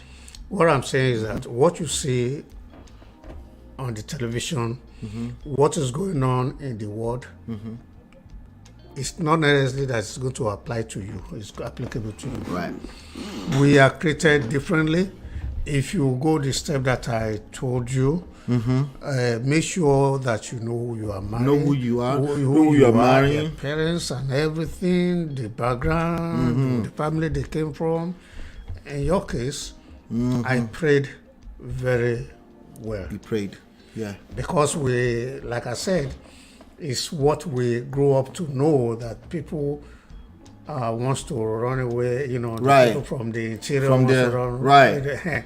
But that does not mean that it doesn't have to be your own story. Is the point he's making? It's not, right? But let me tell you.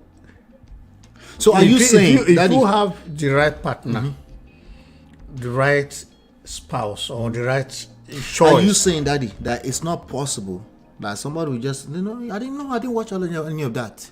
I just don't want marriage. I don't want kids. Are you saying it's not possible? I don't succumb to anybody saying that it's not going to marry because of one thing. Basically, that's not. This is what let me tell you what this is what Daddy is saying. Okay, Daddy is saying Stop the cap. He says stop. He says stop. If we don't do, Daddy, I'm not saying this. If we fail to do that, then our purpose on earth is zero. No, I'm not saying they should or they shouldn't. Are you saying that there's not a person like that who just wake up and say, I'm not interested? No, there are many. Okay. There are many. He said there are many, but I'm just saying it's a wrong just step. Rest. He said Zuka and Nuke. He said there are. Okay, but he's also saying stop the cap. A little bit of cap there. He feels like, but he's saying that there are. Okay, all right. There are many of them that are out there that say they will not marry and everything. So, but to those people, you just say, let them do them, right? You just whatever they want. I mean, it's not by force. Well, it's not. You own yourself, right? Right. You are by yourself. Whatever decision you want to do is yours. But my prayer is that you will not make the wrong choice. Right, because this is a decision you're making earlier on in life. Because at the end of the day, I'm here with you right now. Yes, sir. Tomorrow you come and I visit me. I can't dream of anything else. My grandchildren, they will come over to my place.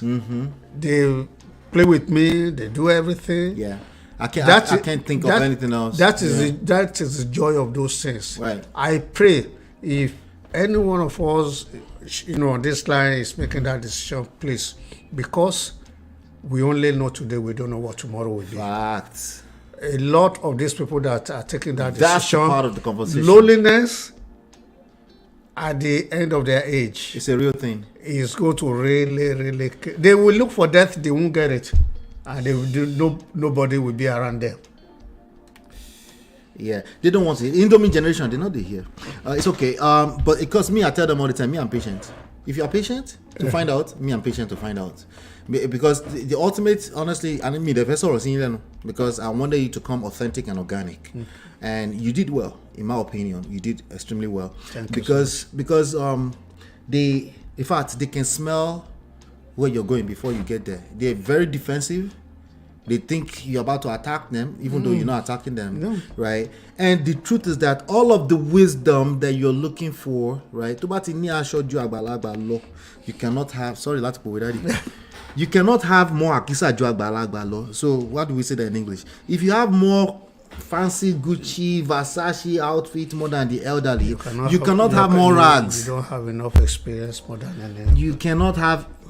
In terms, you can't at the end of the day. So at the very minimum, hear what they have to say. It doesn't have to be a religion for you. Just hear it, But Big Place of Daddy is talking from his perspective. These days, people are choosing not to marry. Yeah, we're talking about why they're choosing not to marry. That's why I dug in deeper into that. Why is it that people choose what is not natural? It's because they're being socialized somehow, some way. Is it beneficial for them? We will not find out until 70 years from now. I'll be here by the grace of God to find out what people are saying about did it work out well for them. By the way, everyone's decision is well accepted, whatever they want to do, all of us, whatever they want to do. For selfish reason, for lack of fear for others, lack of care for others, not. I mean, they don't want to be bothered. You don't want to be bothered? Yes, they just want to. They don't want interruption into their decision. And all those are the reasons. Some of the reasons that they decided. COVID 2020 was a real life, real time. What do you call it? What do you call it? Basically revealed, was a good revelation. A lot of people dealt with a lot of issues with depression and stuff because they were forced to be inside. See, it's easy to go to work and socialize with people who work. They go to what do you call it, happy hour, after Bisha, all the kind of stuff. So yeah, easy, you go back home, you just sleep. You just want that peace of mind to go back home and sleep. But when they tell you now that you can't get out, when the best jobs right now are remote work, right? And now, so only time will tell. We don't know, but it's actually perfectly fine that time will tell. Worst case scenario, there will be the opposite of baby boom. Baby boom that happened after the World War, that everybody had babies everywhere. It'll be the opposite. Less people will have babies, but the world will continue because, thank goodness, some people are still wanting to procreate. So there's room for it. The world is the same thing since creation. Since the beginning, I'll be telling them, it's the the same thing. There is famine. There is hunger. There is war. There is inflation. There is pandemic. Do we need to tell any more? They call it pestilence in the Bible.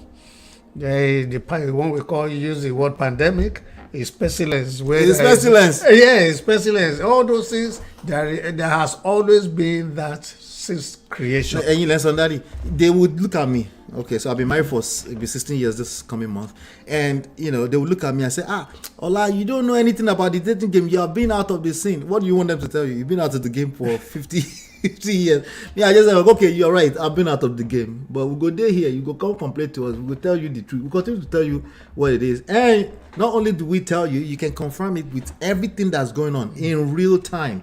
You can see it happening. The world it's always been a dangerous place. In the midst of it, some figure out something, right? They figure out how to make it work for themselves. Lasho èèyàn. Relationships is really all we have. Yes. Not money. Not money, not looks.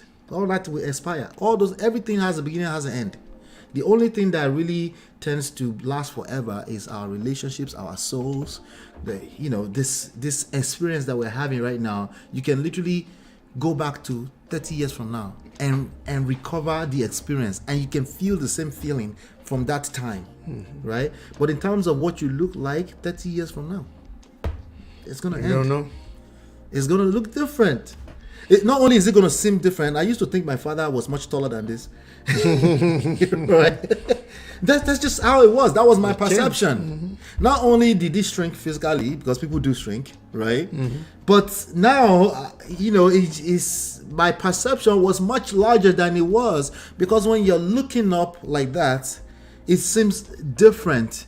And I need you to pay attention to that a lot of this stuff we're talking about is mostly perception.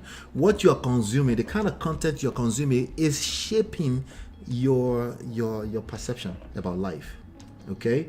So if you're looking at your result and the result is not what you like, take a look at the things you spend the most time around, the type of ideas you spend the most time around, the type of friends you have around you. Just assess those things. I'm not necessarily right. I'm just saying assess those things. Make sure that they align with the results you're looking for. There is a 99.99999% chance that you will notice that there's some things you can change. Okay? There's some things, one or two things. There's more question for you here, Daddy. Let me make sure that I tackle all of them.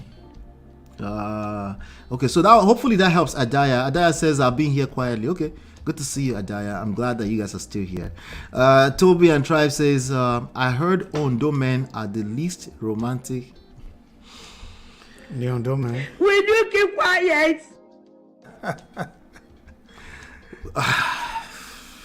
Why are you doing like this?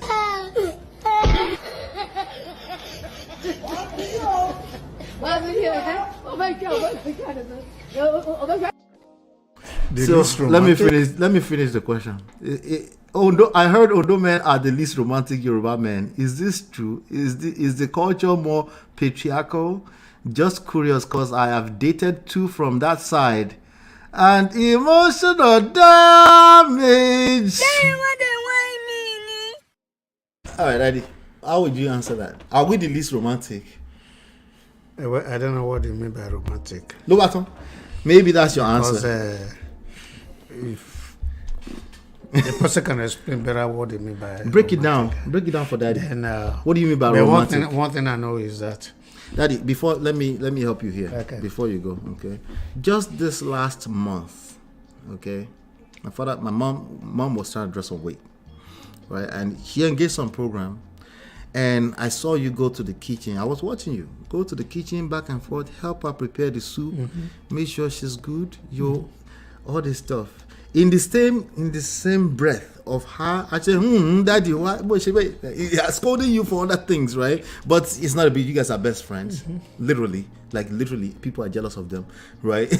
and then is that what you mean by romance? Abi, we need to call it romance, because Daddy said he's not understanding what you mean by romance. Can you break it down? Maybe I wanted to see if I can help a little bit, but Daddy, go ahead. Maybe they can help. you said a few things. Yeah. You said I was were in the kitchen. Right. I was helping her to do something. Right. Or she cooks soup and it's good. Right. And I pat her back. You pat her back. And thank you. Your thank you is undefeated. If I'm not romantic, you will not be here. He's saying Kerewa is romantic, so this is okay. So it's not like I really need that flash in my head, but Jesus. Say exactly what you are trying to. You want me to talk, because when you talk to romance, it's not I don't know whether it's is it sex or you're talking about, or I think they're talking about flowers, wine at night. You go to the park, you lay out some nice candle, fruits. You sit in the park with your wife and you just have conversations. Okay.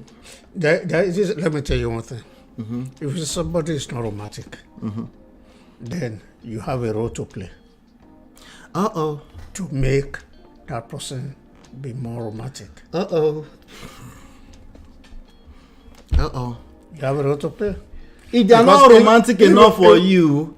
Because we call the ladies helpmate. Where we are a little bit, have a shortfall. They're supposed to fill that place, make them romantic.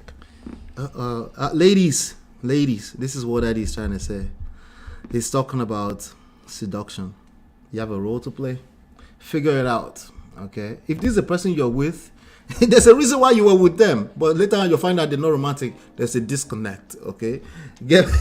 Let's get back to the drawing board. Seduction. Let's get back. Figure it out, okay? Figure it out. There's a role for you to play. There's some kind of value you can bring to the table to provoke the behavior you're looking for, whatever that looks like. Because that was a good point you made. Everybody's romantic is different. What romantic to last night, you guys were here with me last night when he was trying to blow up my phone because he forgets all the time. He will pick his wife over me and forget that I'm on a live show. I tell him all the time I'm a live show 5 to 7. He forgets all the time. He picks his wife over me. Is that not romantic enough for you? What happened? They towed mommy's car. And it was all over. They didn't get home until 11 p.m. last night trying to help this woman sort things through, right? Is that not... I did your 70 and 69. If that's not romantic, I guess romantic can make different to different people. No, she came back from grocery. She parked by the roadside. She grabbed one of the things. She was calling me that I should come and help her take the rest and they park the car. Right. So you were about to go help her park the car. To park the car. And by the time I got there, the car has been towed away. So... that's what. And whose problem is now that the car was towed away? It becomes effectively your problem. My problem. Yeah. Same story. So wherever you find the other party, that maybe that has a shortfall, in romance or anything, all you have to do is help the other person. Right. You are a helpmate. You have to help the person. Right. And what would that look like in your own world? That's something you can study and figure out. Because what you're looking for is romance, a romantic man. Okay, good. You have a picture of what that looks like in your head. But the role you're going to play there is seduction, right? I'm not talking about seducing to bed. Because I know sex is not romantic to you. I get that, ladies. But whatever it means to you, the way you get it is still seduction. Seduction doesn't mean you seduce people to bed always. There's another book for that. That's a completely different conversation. Seduction is basically as opposed to manipulating, as opposed to complaining. Okay, yes, complaining is not sexy. No matter who is coming from, man or woman, and it's not you that get to decide if it's complaining or not. It's the receiver who would decide if you are complaining or not, if you are nagging or not. They get to unfortunately define if you are nagging because it's how it feels on their end. Right? And that's not sexy. And I'll tell you what, in every marriage that's going to happen. It's about when it happens, can you pull back from it and realize that, okay, let me help, right? What does that look like from a man to a woman? This woman is struggling with something. How can I help? Whatever that is, right? It's basically case by case by case by case. And one of our problems in this generation is we try to generalize or oversimplify things to one formula. And we call it names, romantic or something. I think romantic, we can all agree that it means somebody who cares enough to always want to cater to you. If my woman is catering to me, if she brings tea to me or she brings drinks to me when I'm doing live show, to me that's romantic, right? And some people have internalized what they've heard or what they've seen on Hollywood movies so much that they think it has to be go and sit down in the park in the middle of the sun. Oh, Rumunta. Right? The sun is too hot outside. Isn't it hot where you are? Jesus Christ, right? Rethink it. Rewire your mind on what you think these things are, right? And whatever you think it is, there's nothing wrong with saying this is what I would like, but there's a way you need to say it in the way to get the other person to want to serve you, right? And I think that would do that justice. I bet I had more, Daddy. You wanted to add to that? No, it's okay. Like I said, we are, helpmate. I've seen a situation where it is the woman that will always buy the latest attire, the way he wants the husband to look. Right. The woman is the one that will go and look for the kind of tailor that will be able to sew the right thing for the husband to make same thing. The husband look good. That's my story. I don't like my I don't know which one of my outfits that I purchased by myself now. I don't know any one of them. She basically worried You're about supposed to that. make your partner look the way you want him Right. or her to look. Right. That if it's is not, part- if that it's is not part a of her mirror guy responsibility, himself. yes. Yeah. Another question here. Adaya says, another important thing to discuss: interracial, intertribal marriages. The rate of interracial marriages these days, all thanks to globalization.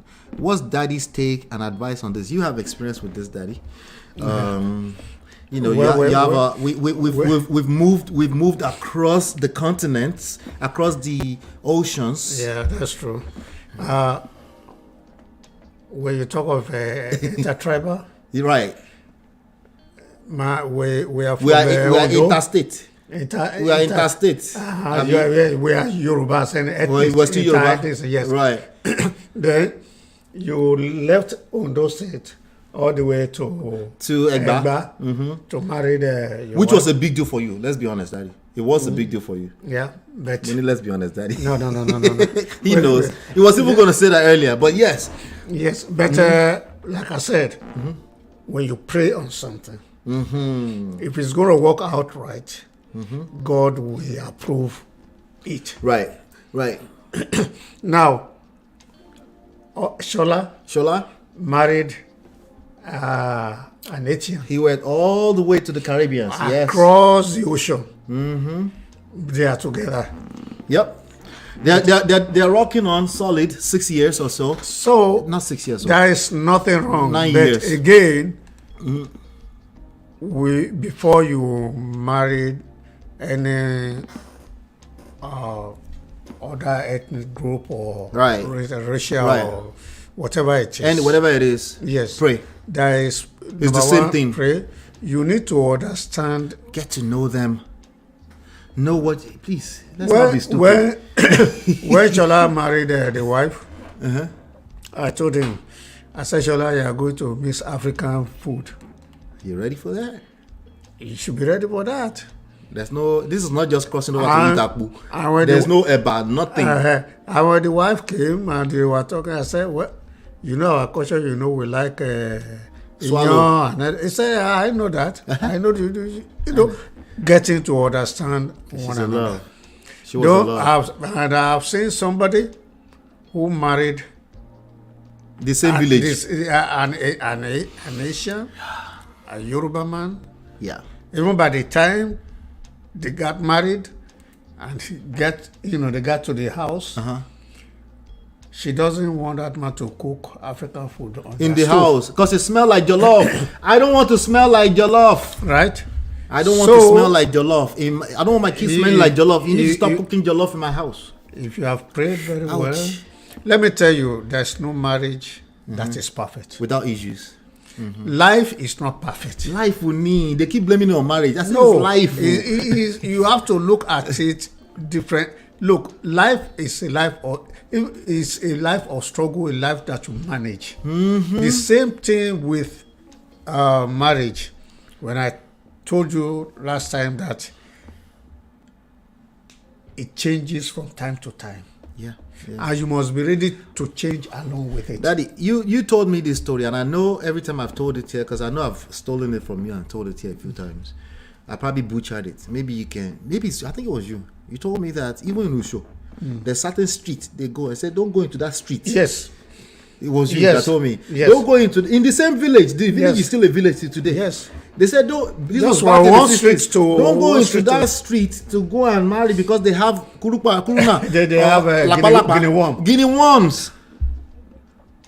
The issue at the core is the same. It's the same issues at the core. Understand the core issues so that you can stop doing all this Oyinbo pressure for you. The pressure is too much on this generation. You are pressurizing yourself. If these things are easier, or let me say simpler, than you are making it to be. It's not that complex. When you are crossing from one group of people to the other, somebody in your family is going to be like, that group that you're going to, they don't, this is what they know. There will be a stereotype, one or two about them. Number one, don't overreact to it. Number one thing, you say Oyinbo people lagidi, the first mistake I made in my marriage was overreacting to that. Write that down. Okay, my mother-in-law said we had a little conflict. And that will take me to my next question for you, Daddy. We had a little conflict between me and my wife, and that thing escalated beyond control because she wanted to speak to me about the conflict. And she said, shout out, she's my mommy, I love her to death, she knows. But she said, the first time I would hear that in my life. The first time I would hear that, because I don't really engage Yoruba language that much. And I overreacted to it. I was like, what can I mean? You know, I just, the whole issue escalated beyond control, right? And it will be the first time that I will introduce the word divorce into my marriage. And that thing basically haunted us for a few years before we fixed it. Just introducing that word. Just say, well, I don't think I can do this. I think I want divorce. Just saying that. Because our words are powerful, right? So I just wanted to bring that up, just so you know, the things we're talking about, either you go from one nation to the truth is that when you cross one dimension, you should learn. You should know that to create conflict. It might create conflict. And you should get to know the side you are running into. You should get to know them. Don't say they should get to know you. Of course they should get to know you, but it makes it easier for them to want to get to know you when you engage from the things you can control.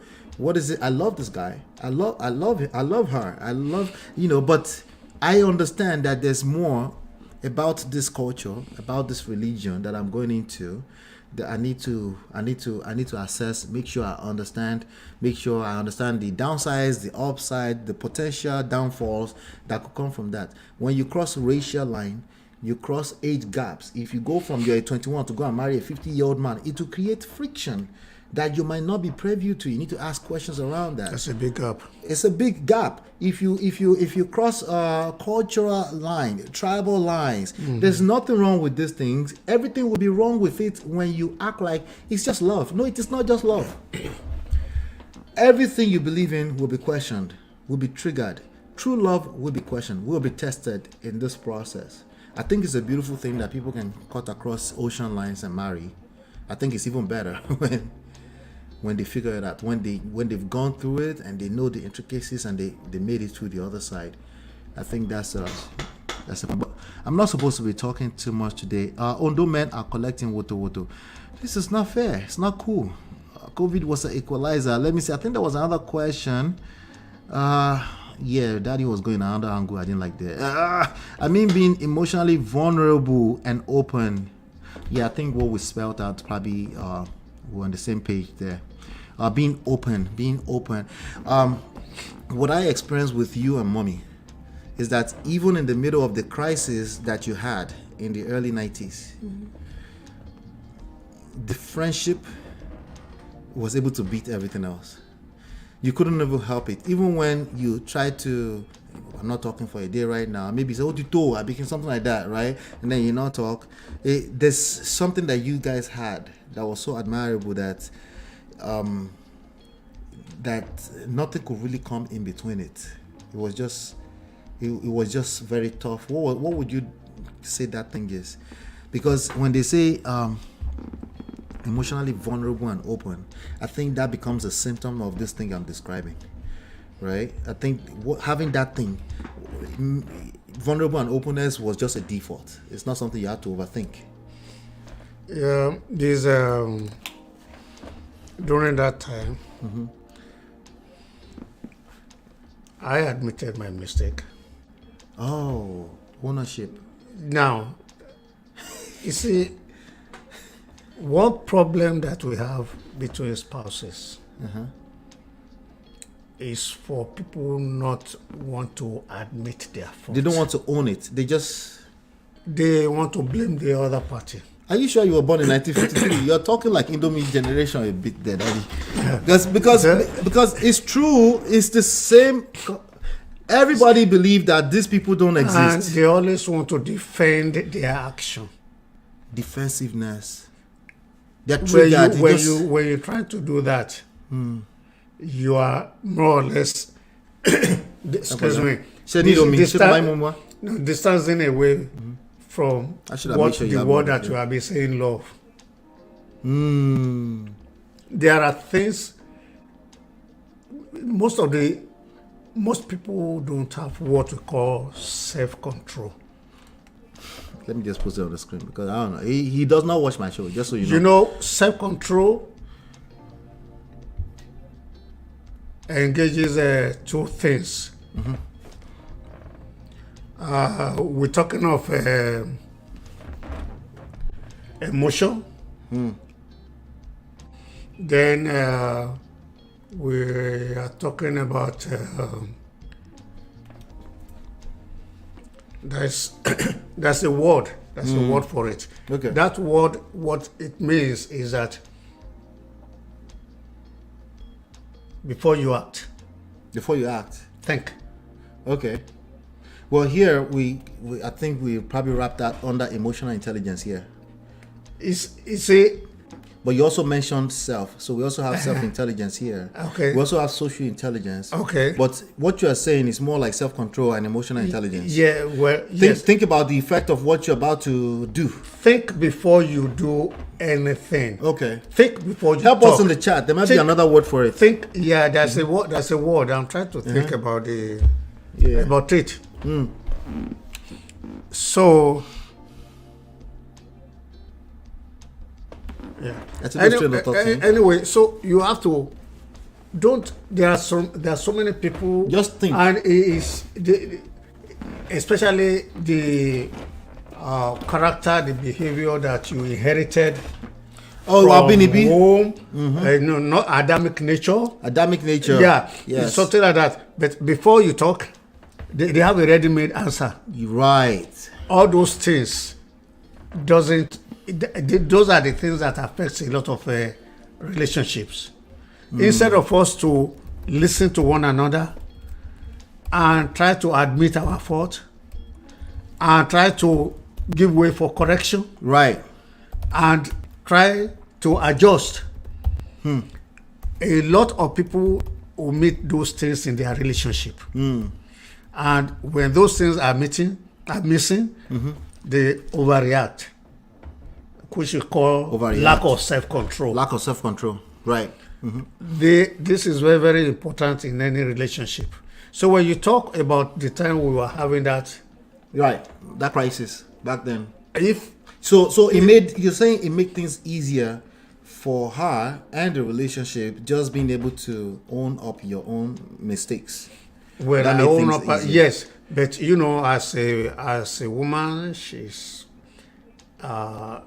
you know the situation she finds herself. She doesn't like. Seems like she's been victimized. She's and everything. as a woman, daddy. Huh?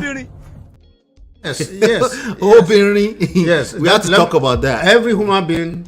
Have No, you're right. Every human being have emotional Right. thing, but But from a man to a woman, some Yes. things are just different.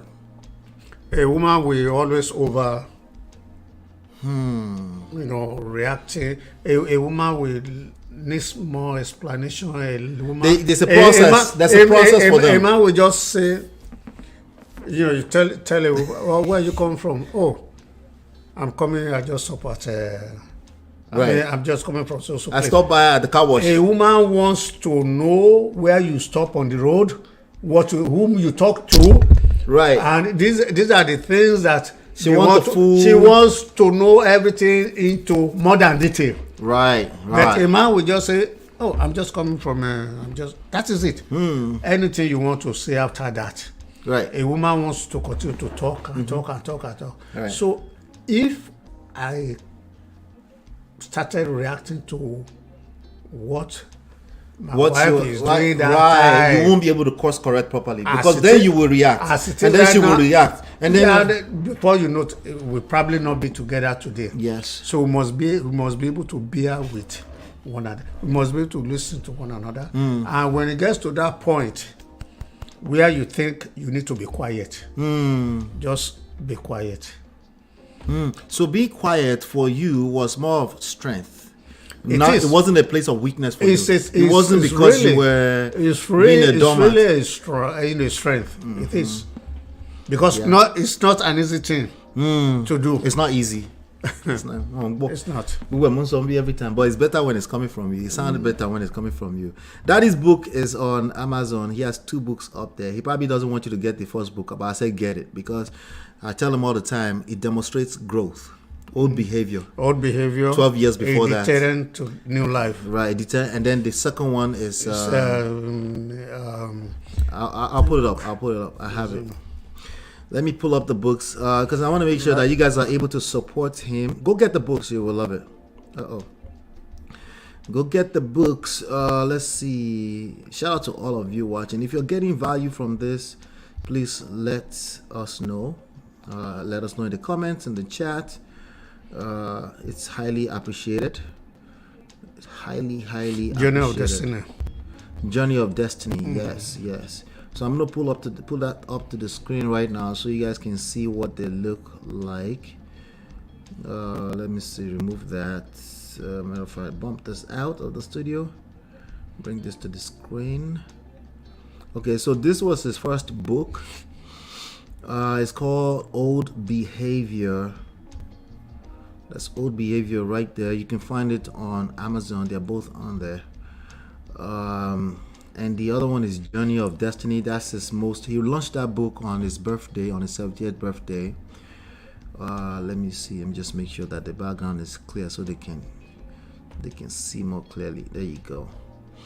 And the other one is there's this one right here.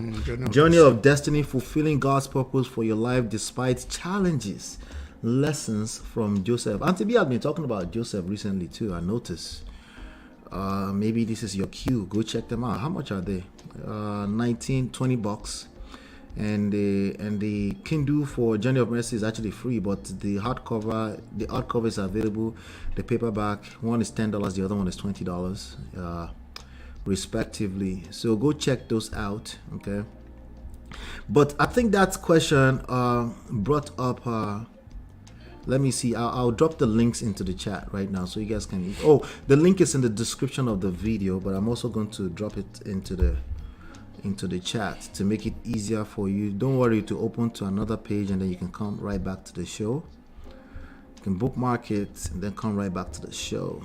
Thank you. Temi says Johnny. The other one is under review, but which one? Old Behavior is under review. It's under review? Yeah. Oh, you're reviewing it. It was published in 2010. Yes. But I still want you to go get the old one because okay. it shows no Audible. No, Daddy didn't do audio books. I'm the only one that did audio books.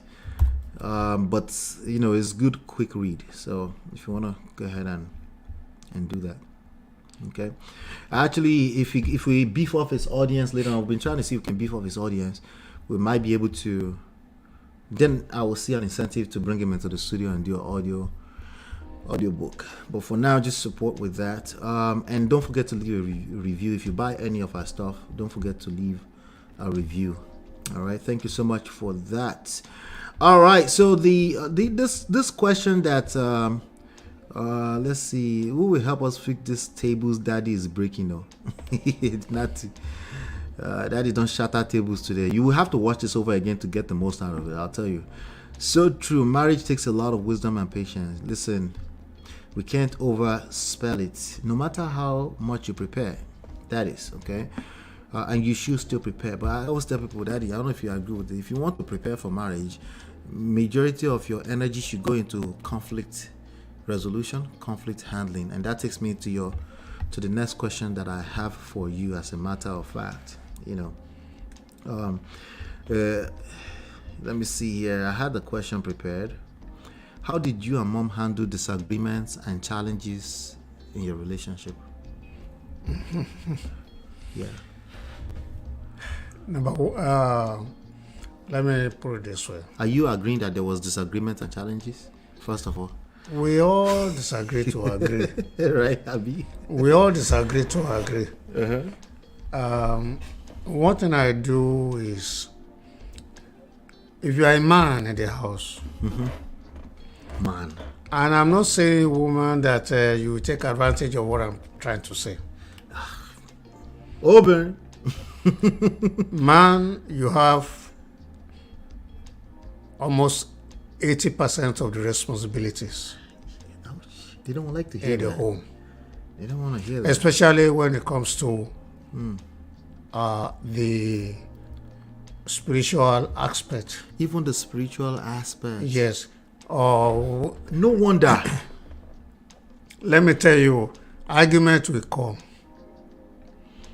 When it comes to accepting, I have a speech lecturer in those days. Okay.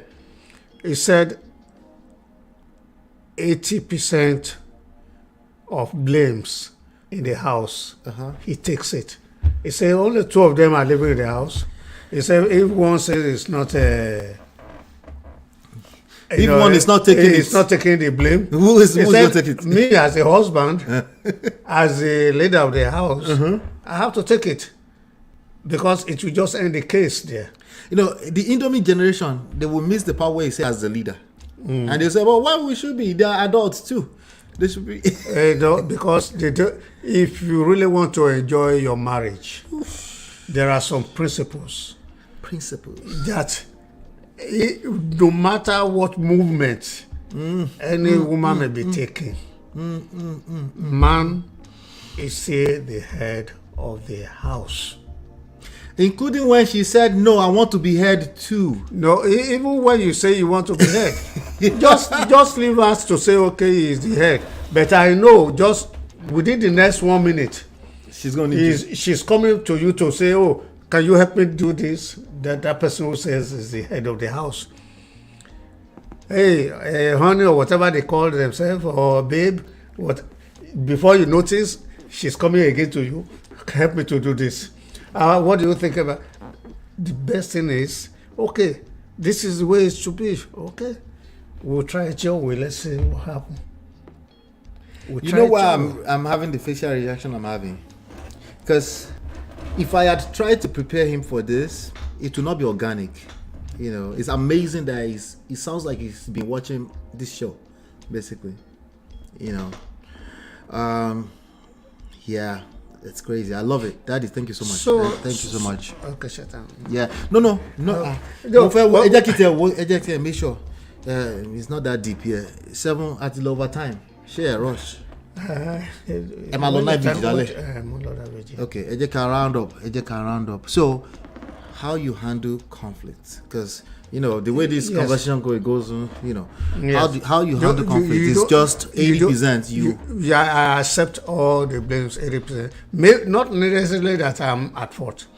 Fault is not the same thing of accepting responsibility. Indomie men, listen carefully.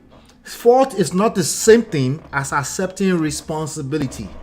Those are, in fact, fault and blame, all those kind of things. You need to avoid such languages because the more you introduce those languages, blame, insult, shaming, blame, fault, judgment, condemnation, if you introduce these things into your relationship. That if you engage too much in, exchanging words and using derogatory words or anything like that, you are ruining the future of your children.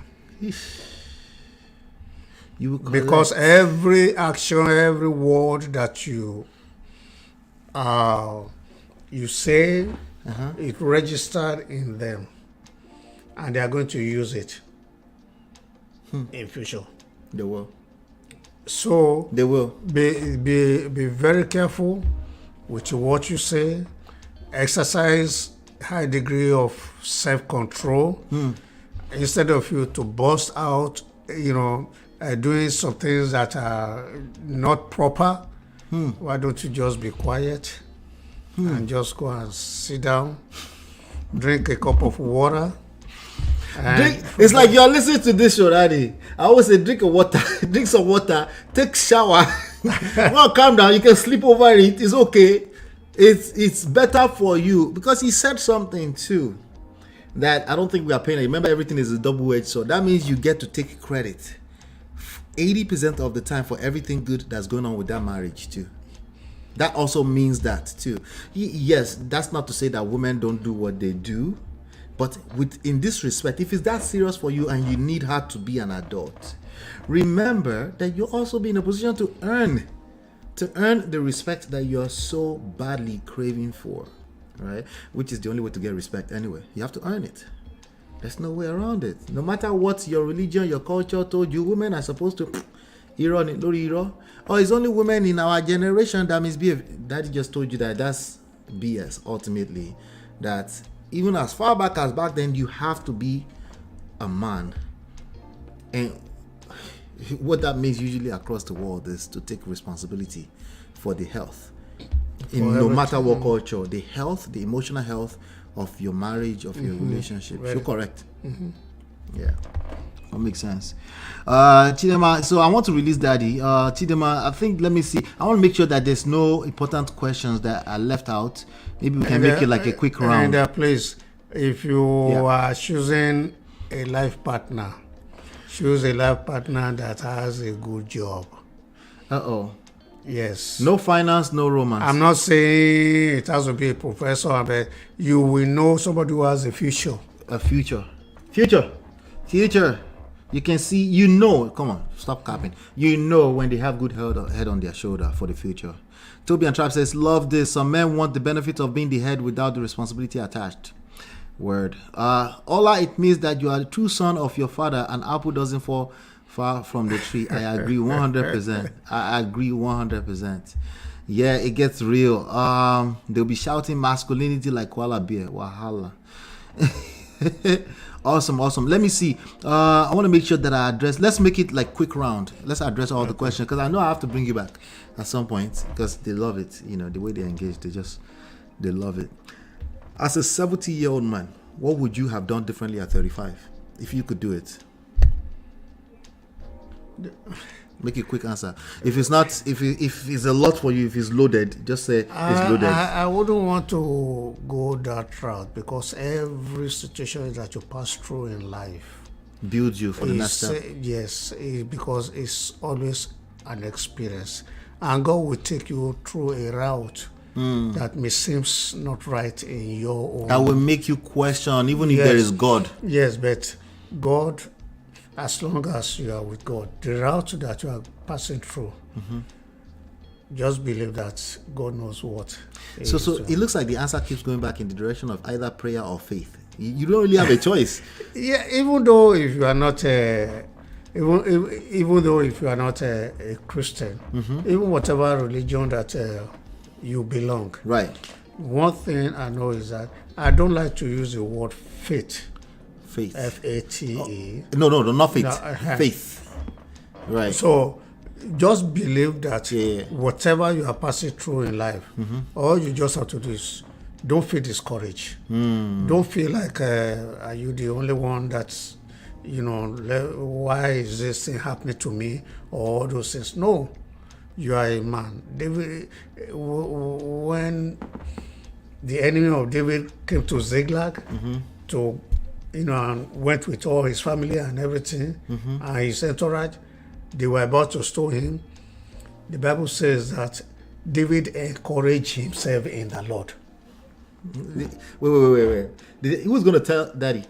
Did anybody catch that? Any of the Obodo fam here is catching that real quickly?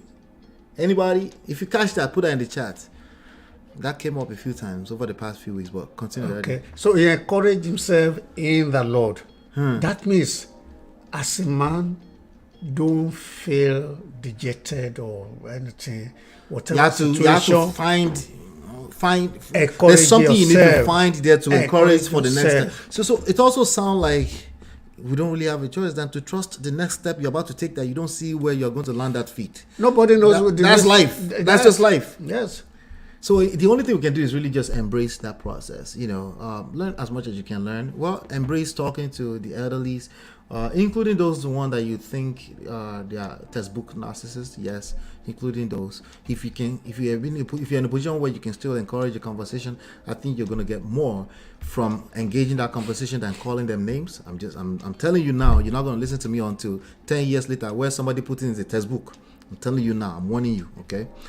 All right. Good. Let's see. What would you? Okay, so you answer that you don't. There's no regret. You love every step, basically. Yes. Let's go to the next round. What do you think about 50-50 marriage? You know what that means? Because even the shock, even the shock that he just gave you is like. No, it has become an avenue for people to exhort. When they see you that you have money. Right. You come to them, they want to marry you, not because they love you, it's because of the money. Because of the money. And at a point, most of it's like what is going on. So the world is just changing one way or another because you're married. Right. I mean, divorce, everything you have. Right. You have to divide it equally, even though you are the one that is. So that's the after effect. So 50-50 marriage is when you come home. No. You donate 50 of your paycheck. Mommy donates 50 of her paycheck to pay the bills and our livelihood. Do you? This is what I'm saying. Mm-hmm. You know, I told you one thing. Yeah. Any marriage that is not based on marriage principles, that is what it will result to. You collect. My advice to all men, every man in the house, sit up. Get your ish. Sit up. You know I can't curse because daddy's here. Get your a ish man together. It takes for a man to be a man if he has what it takes to be a man. Be a man. Yeah.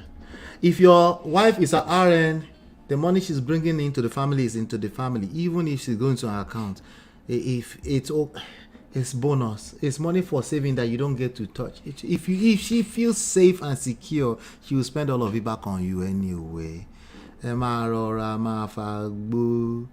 All that Igbalode woke non 50-50, it's not gonna work, you know.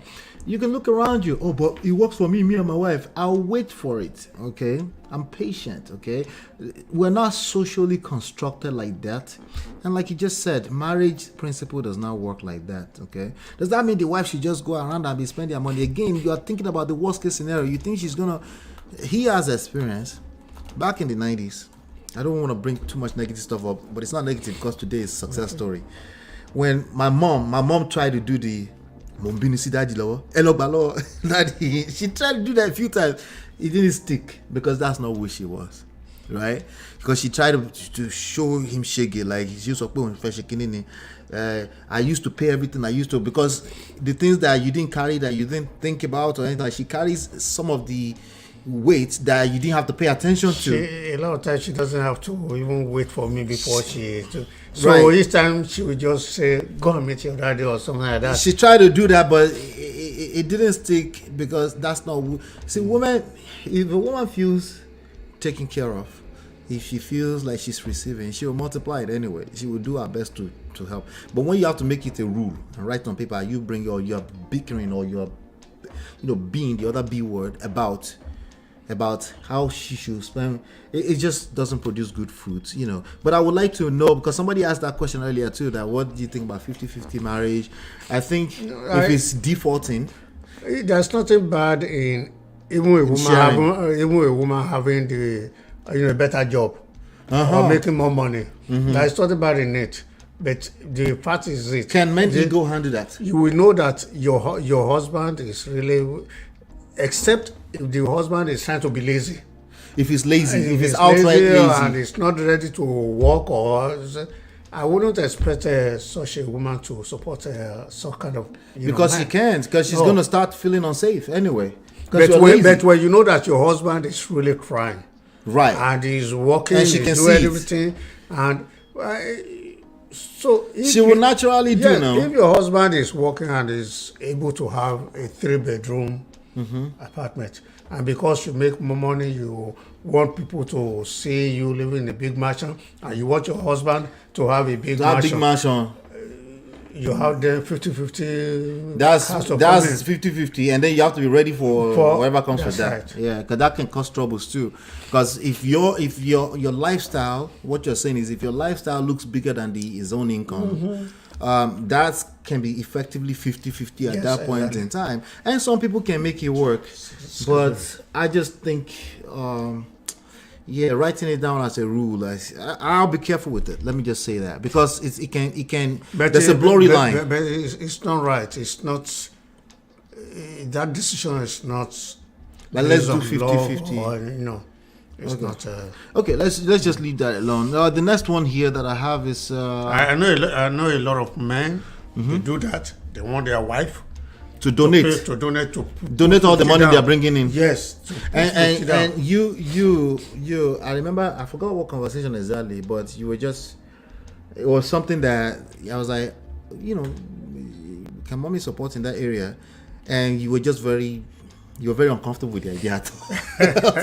This is 50 years later, like extremely uncomfortable with the idea completely. I could just tell that it's not. One thing about me is that whatever she wants to do, that she wants to do for the family. That's good. That's what I prefer. For me to say, I like want this from you every month, or this, no. Yeah. No, it's not. Gentlemen, position yourself. It's never part of Position yourself so that even if she decides that she wants to compete, give her work to do. Let her have something to compete with. But you shouldn't be subscribing to quote unquote equality or. Please, he said, listen. She can say whatever she wants to say. Ladies, you're listening to me. I'm keeping my 2 toes on the ground for this one. She can say what she wants. That's fine. Understand that at the end of it, the expectation of society, period, is that you're a man. And if you don't meet up to that, everything around you will judge you for that and you won't like it. So make sure that you're setting yourself up to win in this respect. Particularly understanding it from an emotional standpoint, social standpoint, it's just the way the society is set up. Not only that, it's a good thing because the flip side of it is that you get to, brush your shoulder off that you've managed to keep your home together, right? As opposed to fighting all over social media with your wife because you said she should donate her money into a particular pot, and she just and then you start thinking about the worst case scenario because I won't bring me. They might take their money and start building a house in the village without the consent of their wife. Again, you're thinking about the worst case scenario and you will attract what you fear the most. If that's what you're thinking about, chances are you're going to create that. Even if it's not real, you will create it in your mind and you will. A true marriage, relationship, right? There must be transparency. Transparency. But nowadays, people don't want to go into transparency. That. Yeah, they're they trying don't to hide. Want to go into that. They try to hide. Hide one thing or the other from each other. Because the Bible says that Adam and Eve, they know themselves. They were not ashamed. They were not ashamed. Right? They see their nakedness. Some people don't understand that though. Yes, that nakedness that they were not ashamed to see their. It's transparency. There is transparency. It's transparency. And when it gets to the point that one party is spending extravagantly without caring for the other one, right, that can result in 50-50. Yeah. Because when you take your money, you start buying all clothes, you start buying everything. And so now everybody is pulling out spreadsheet and they spend most of their energy calculating what money came in from what, which I think you should keep track of what. But again, is it coming from a place of policing each other? Seduction. No, it's not a matter of policing. Or it's coming from a place of accountability. We're moving in one direction. This is what we plan. Those are, Anyway, let's go on to the next one, because I know you're in a rush here. Next one here says, share one thing you now know that you didn't know when you were 25 years old as a young couple. So when you were 25, you will be a young couple. Yeah. At that time, what would you, one thing that you think you now know that you didn't know back then? If there's any one thing. That's a very tough question. We don't have to answer it now. We can reserve it for next time. Yeah. Reserve it. The only thing I can say is that many of you may not agree with it. But how I wish that I know Christ better. That today. No, they know. They know. So you wish you knew Christ better at 25. That time. But you told me that you met Christ for the first time in CSC Grammar School, in secondary school, right? Well, but you weren't consistent. Is that what it was? No, I was very consistent. I told you, God has been answering my prayer and everything. Okay, you said God has been answering your prayer. You know how to pray. I know how to pray. Right. But it gets to a point. There are some decisions that you take.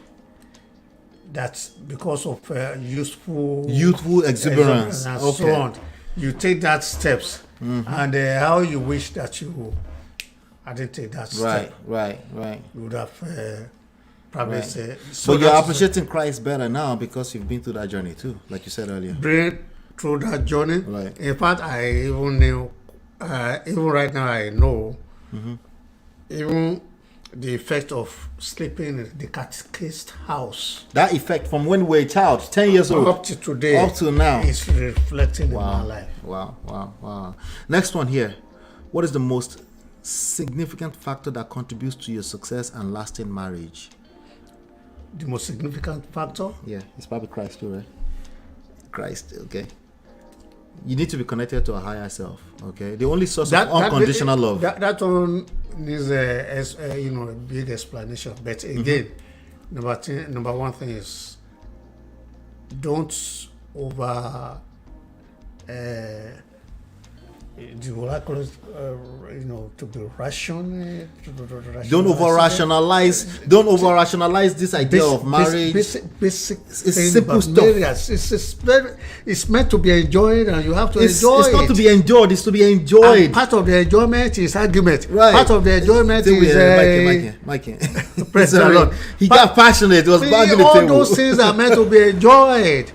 Don't let anybody manipulate you into an unnecessary, ridiculous endurance in marriage. Is what he's saying. It's to be meant to be enjoyed. Don't overcomplicate this for yourself. See, all things works for good. For those When who you love the argue, Lord. it comes It's supposed to help you build. Right. You make a mistake. Don't nag. Don't insult the other one. Even in that mistake, you There's lessons to draw you make from it. correction. Yes. And you keep on going. Right. Good one. How did you and mom? We already did that. How do you know? We don't want to. You know what? There's a lot of this. I think you've also mentioned your journey of faith. I think we've done well today. Anybody have any follow-up questions? Somebody say, how old is daddy again? Because he ain't anything like those old schools. That is 70.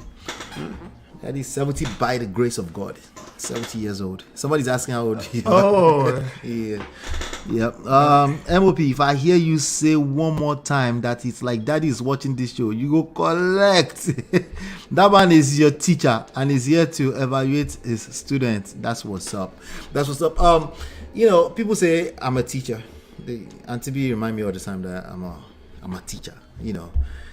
And just in case you didn't know, my parents are professional teachers. My mother is a retired principal. He retired too halfway through as a vice principal. That's amazing. So it doesn't fall out. I just didn't become a teacher, but I'm a teacher, obviously, on these platforms. But it's lovely to see. What this spelled out to me is because me and you have conversations from time to time. In recent years, it's been more of unrubbed minds, right? Initially, when as an adult, I came here by myself at the age of. You sent me here by myself at the age of 18, and we didn't reunite together again to be around each other for another 6 until after college. Another 6 years after that.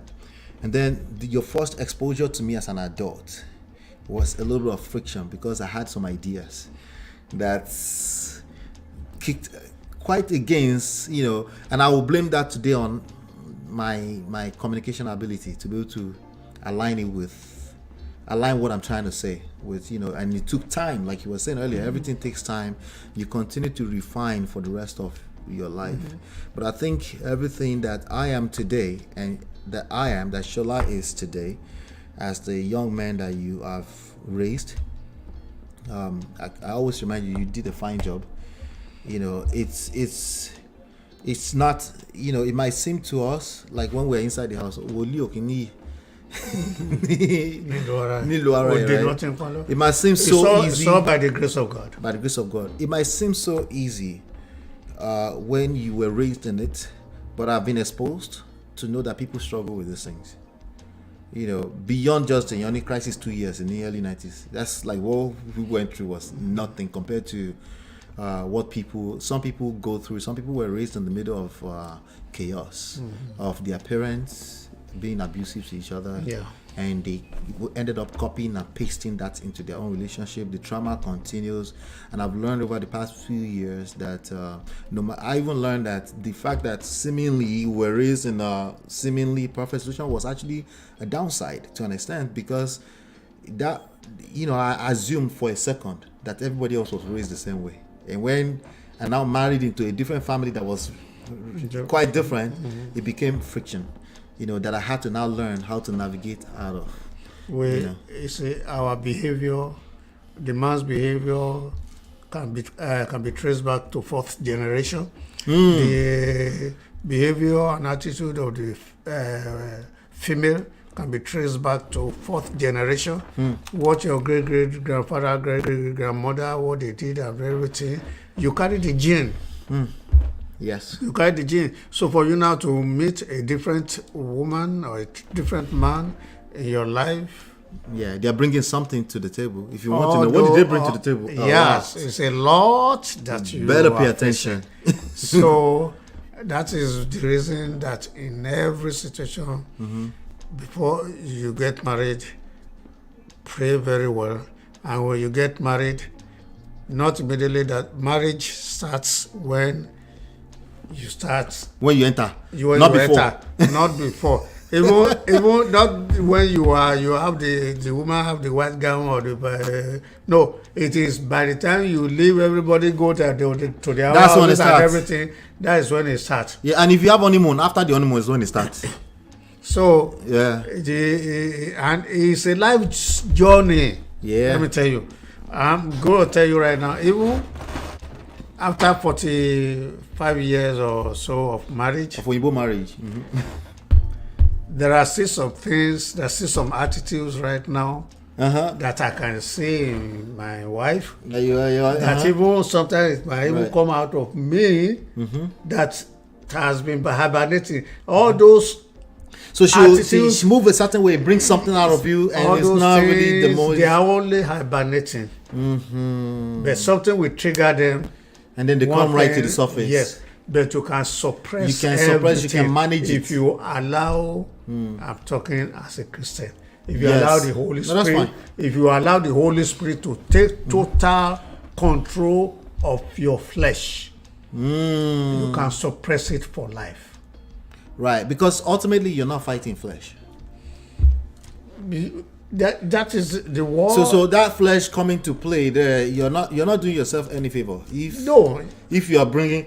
If you're using reacting every time, it doesn't profit anything. Yeah. That's because. Correct me if I'm wrong. You have a tendency, if issues become too sticky, you shut down. Yeah, you disengage. Yes, I do. And my mom has a tendency of doing the opposite. Definitely. You see, how do you manage that? Like it's happening every day. It's happening every day. Yeah, okay, like we talked about the vehicle that was stored yesterday. Right. Every step, my wife said, we have to do this. We have to go to the police. Right. We have to go back. We have to do this and everything. I have no choice, just to continue to say, what you want. You have your way of managing it. What you have to do. At the end of the day, I did not say anything. Right. And everything that she was saying, maybe I talk. When she says this, I say, okay. Now what? That's and she will still be talking about it. That is women nature. Right. There's nothing you can do about it. But man should be able to understand. That's why you're a man. That is why you are a man. You see, when the Bible was saying it, he said, he was talking about the church is married to Christ. And he's using the word her. That is her. So he said, because the church has 3 defects. Right. It has spots, it has wrinkle, it has a blemish. Right. The word the Bible is using she. That is the woman. We must know them for they are not the nature. Bible says they are weaker vessel.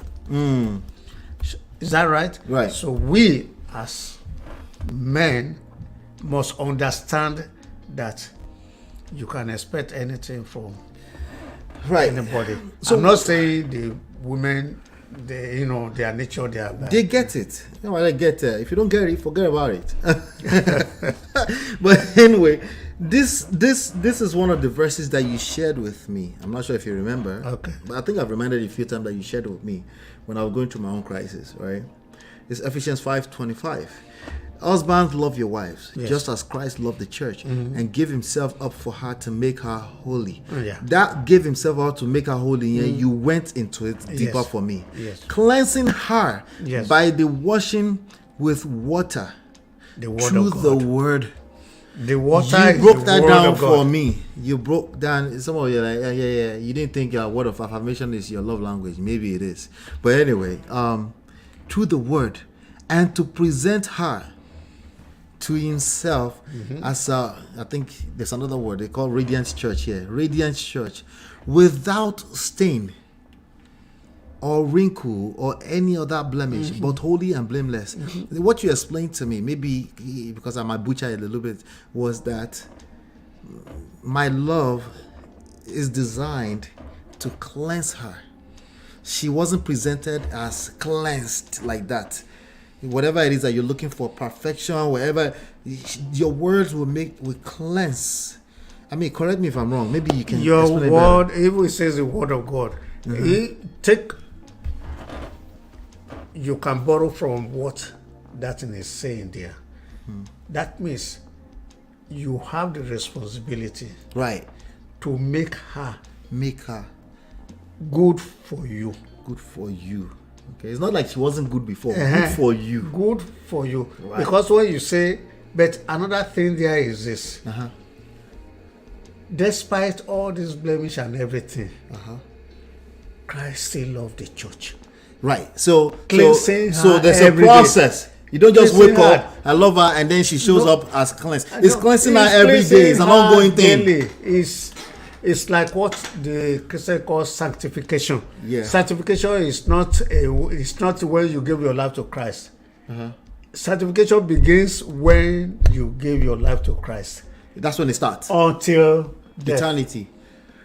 Because there are so many things coming across our ways every day. Especially when you claim that you've given your life. Especially you become a Somebody target now. somebody will make you mad. Somebody will make you do the unthinkable. Yeah. So many Someone's going to things- trigger you. Something is just going to trigger you.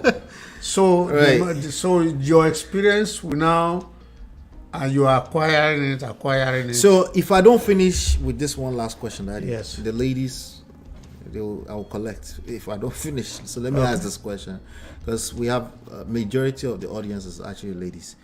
Living. Ladies, Oh, okay. yeah. So, because now we've spoken to the men what they need to be, we kind of like spent some time on that, and I'm glad we did, because many of them are listening behind the scenes too. Okay.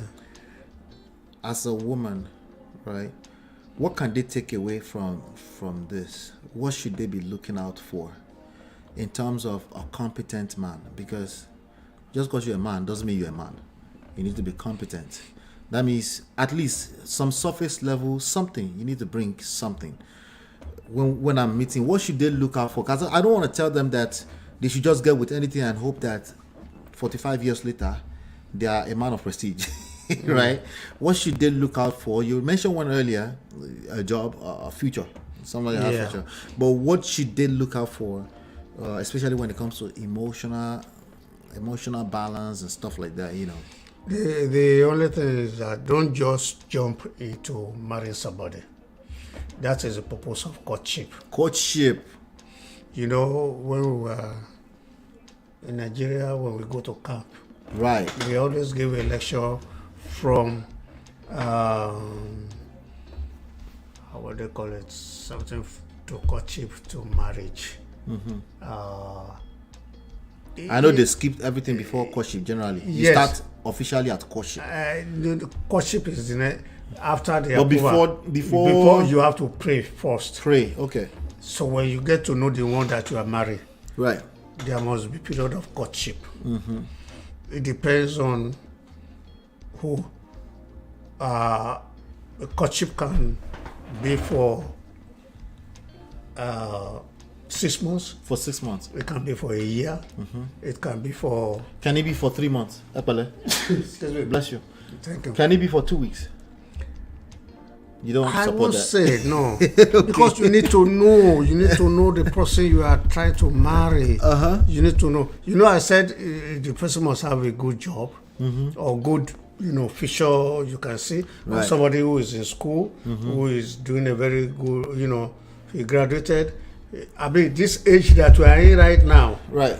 I know in this country, in America here, many people don't go to university anymore. They go to institutes to learn trade. And Right. everything. Different trades and vocational schools and And, stuff. and it pays well. Yeah, you can But do you well, will yeah. know them that they are serious. Right. You could just tell. It doesn't. can It's just- not about the college, like we were saying earlier. It's not about the books. No. It's about you just can tell that somebody has a Yes. future and they're moving in a certain Serious. direction. Right. And don't base your decision on somebody who is coming and give you flower.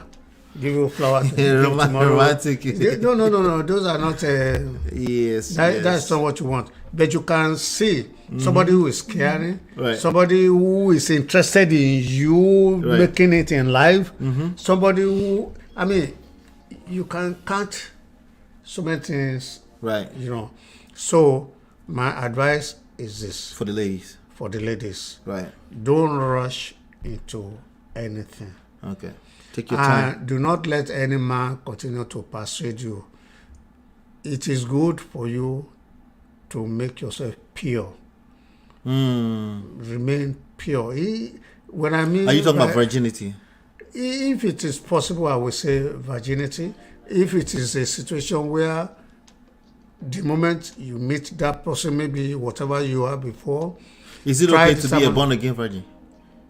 a born again virgin. Yeah, like you just This- tell this- yourself that this- you this, are starting all over again. This born again has nothing to do with virginity. No, what I mean, let me explain.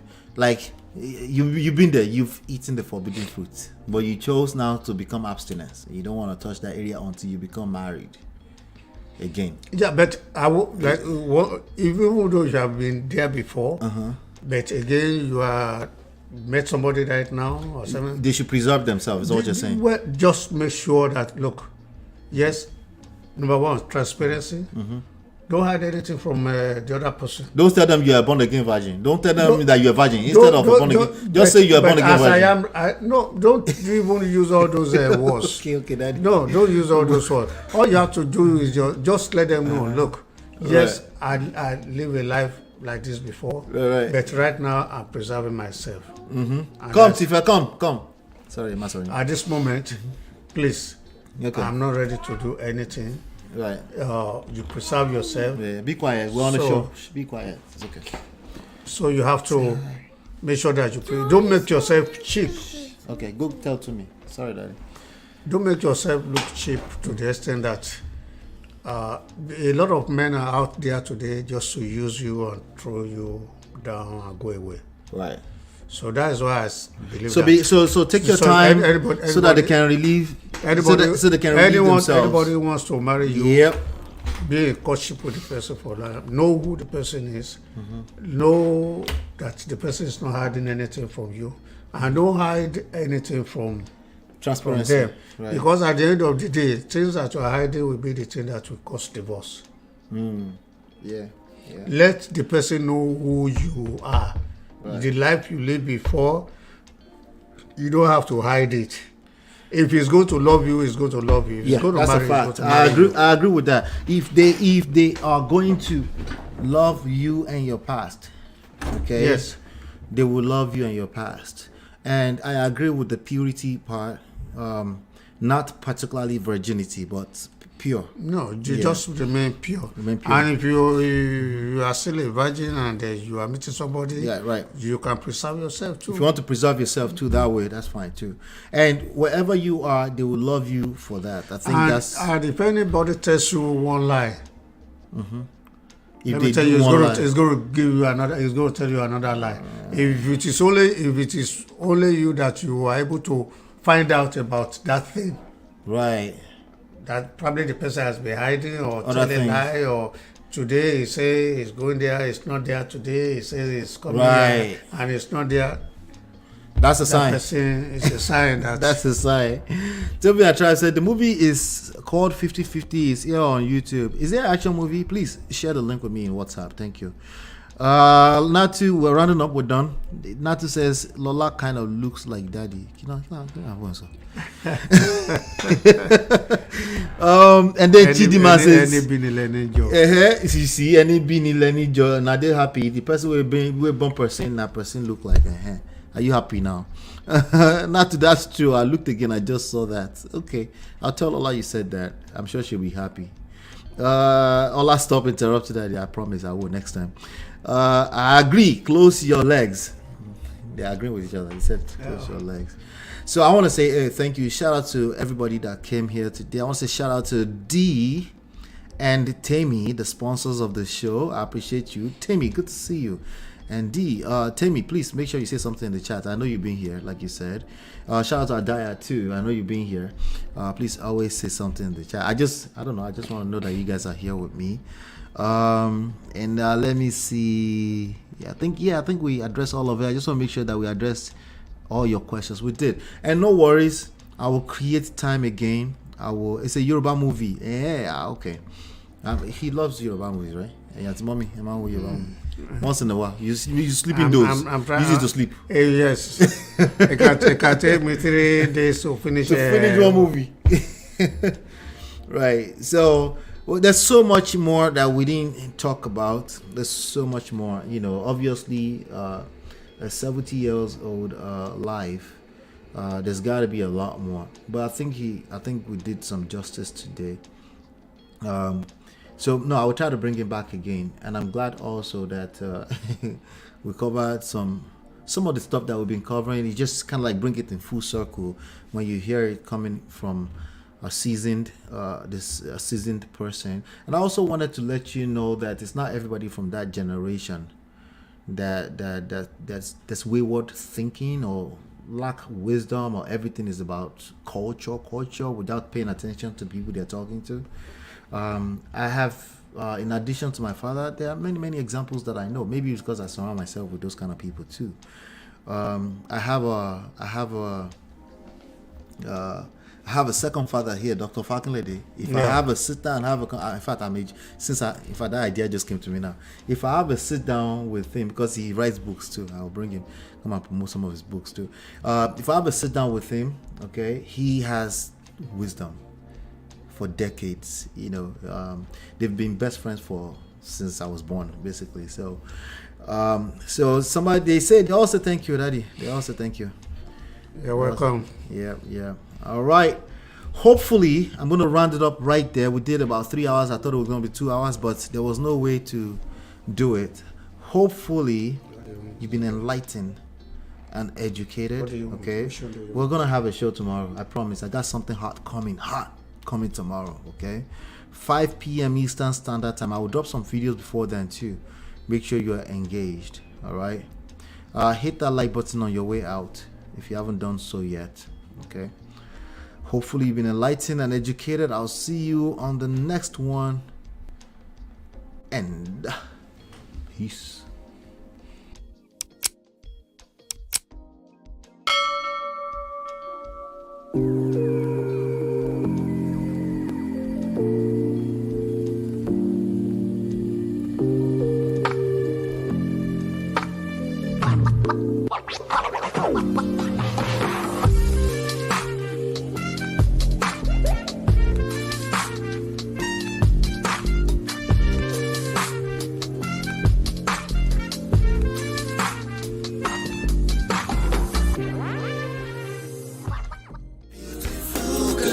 Your love that I've been missing. I miss all your hugs, your touching and kissing. Make love on the floor, the couch in the kitchen. One love enough, we done enough.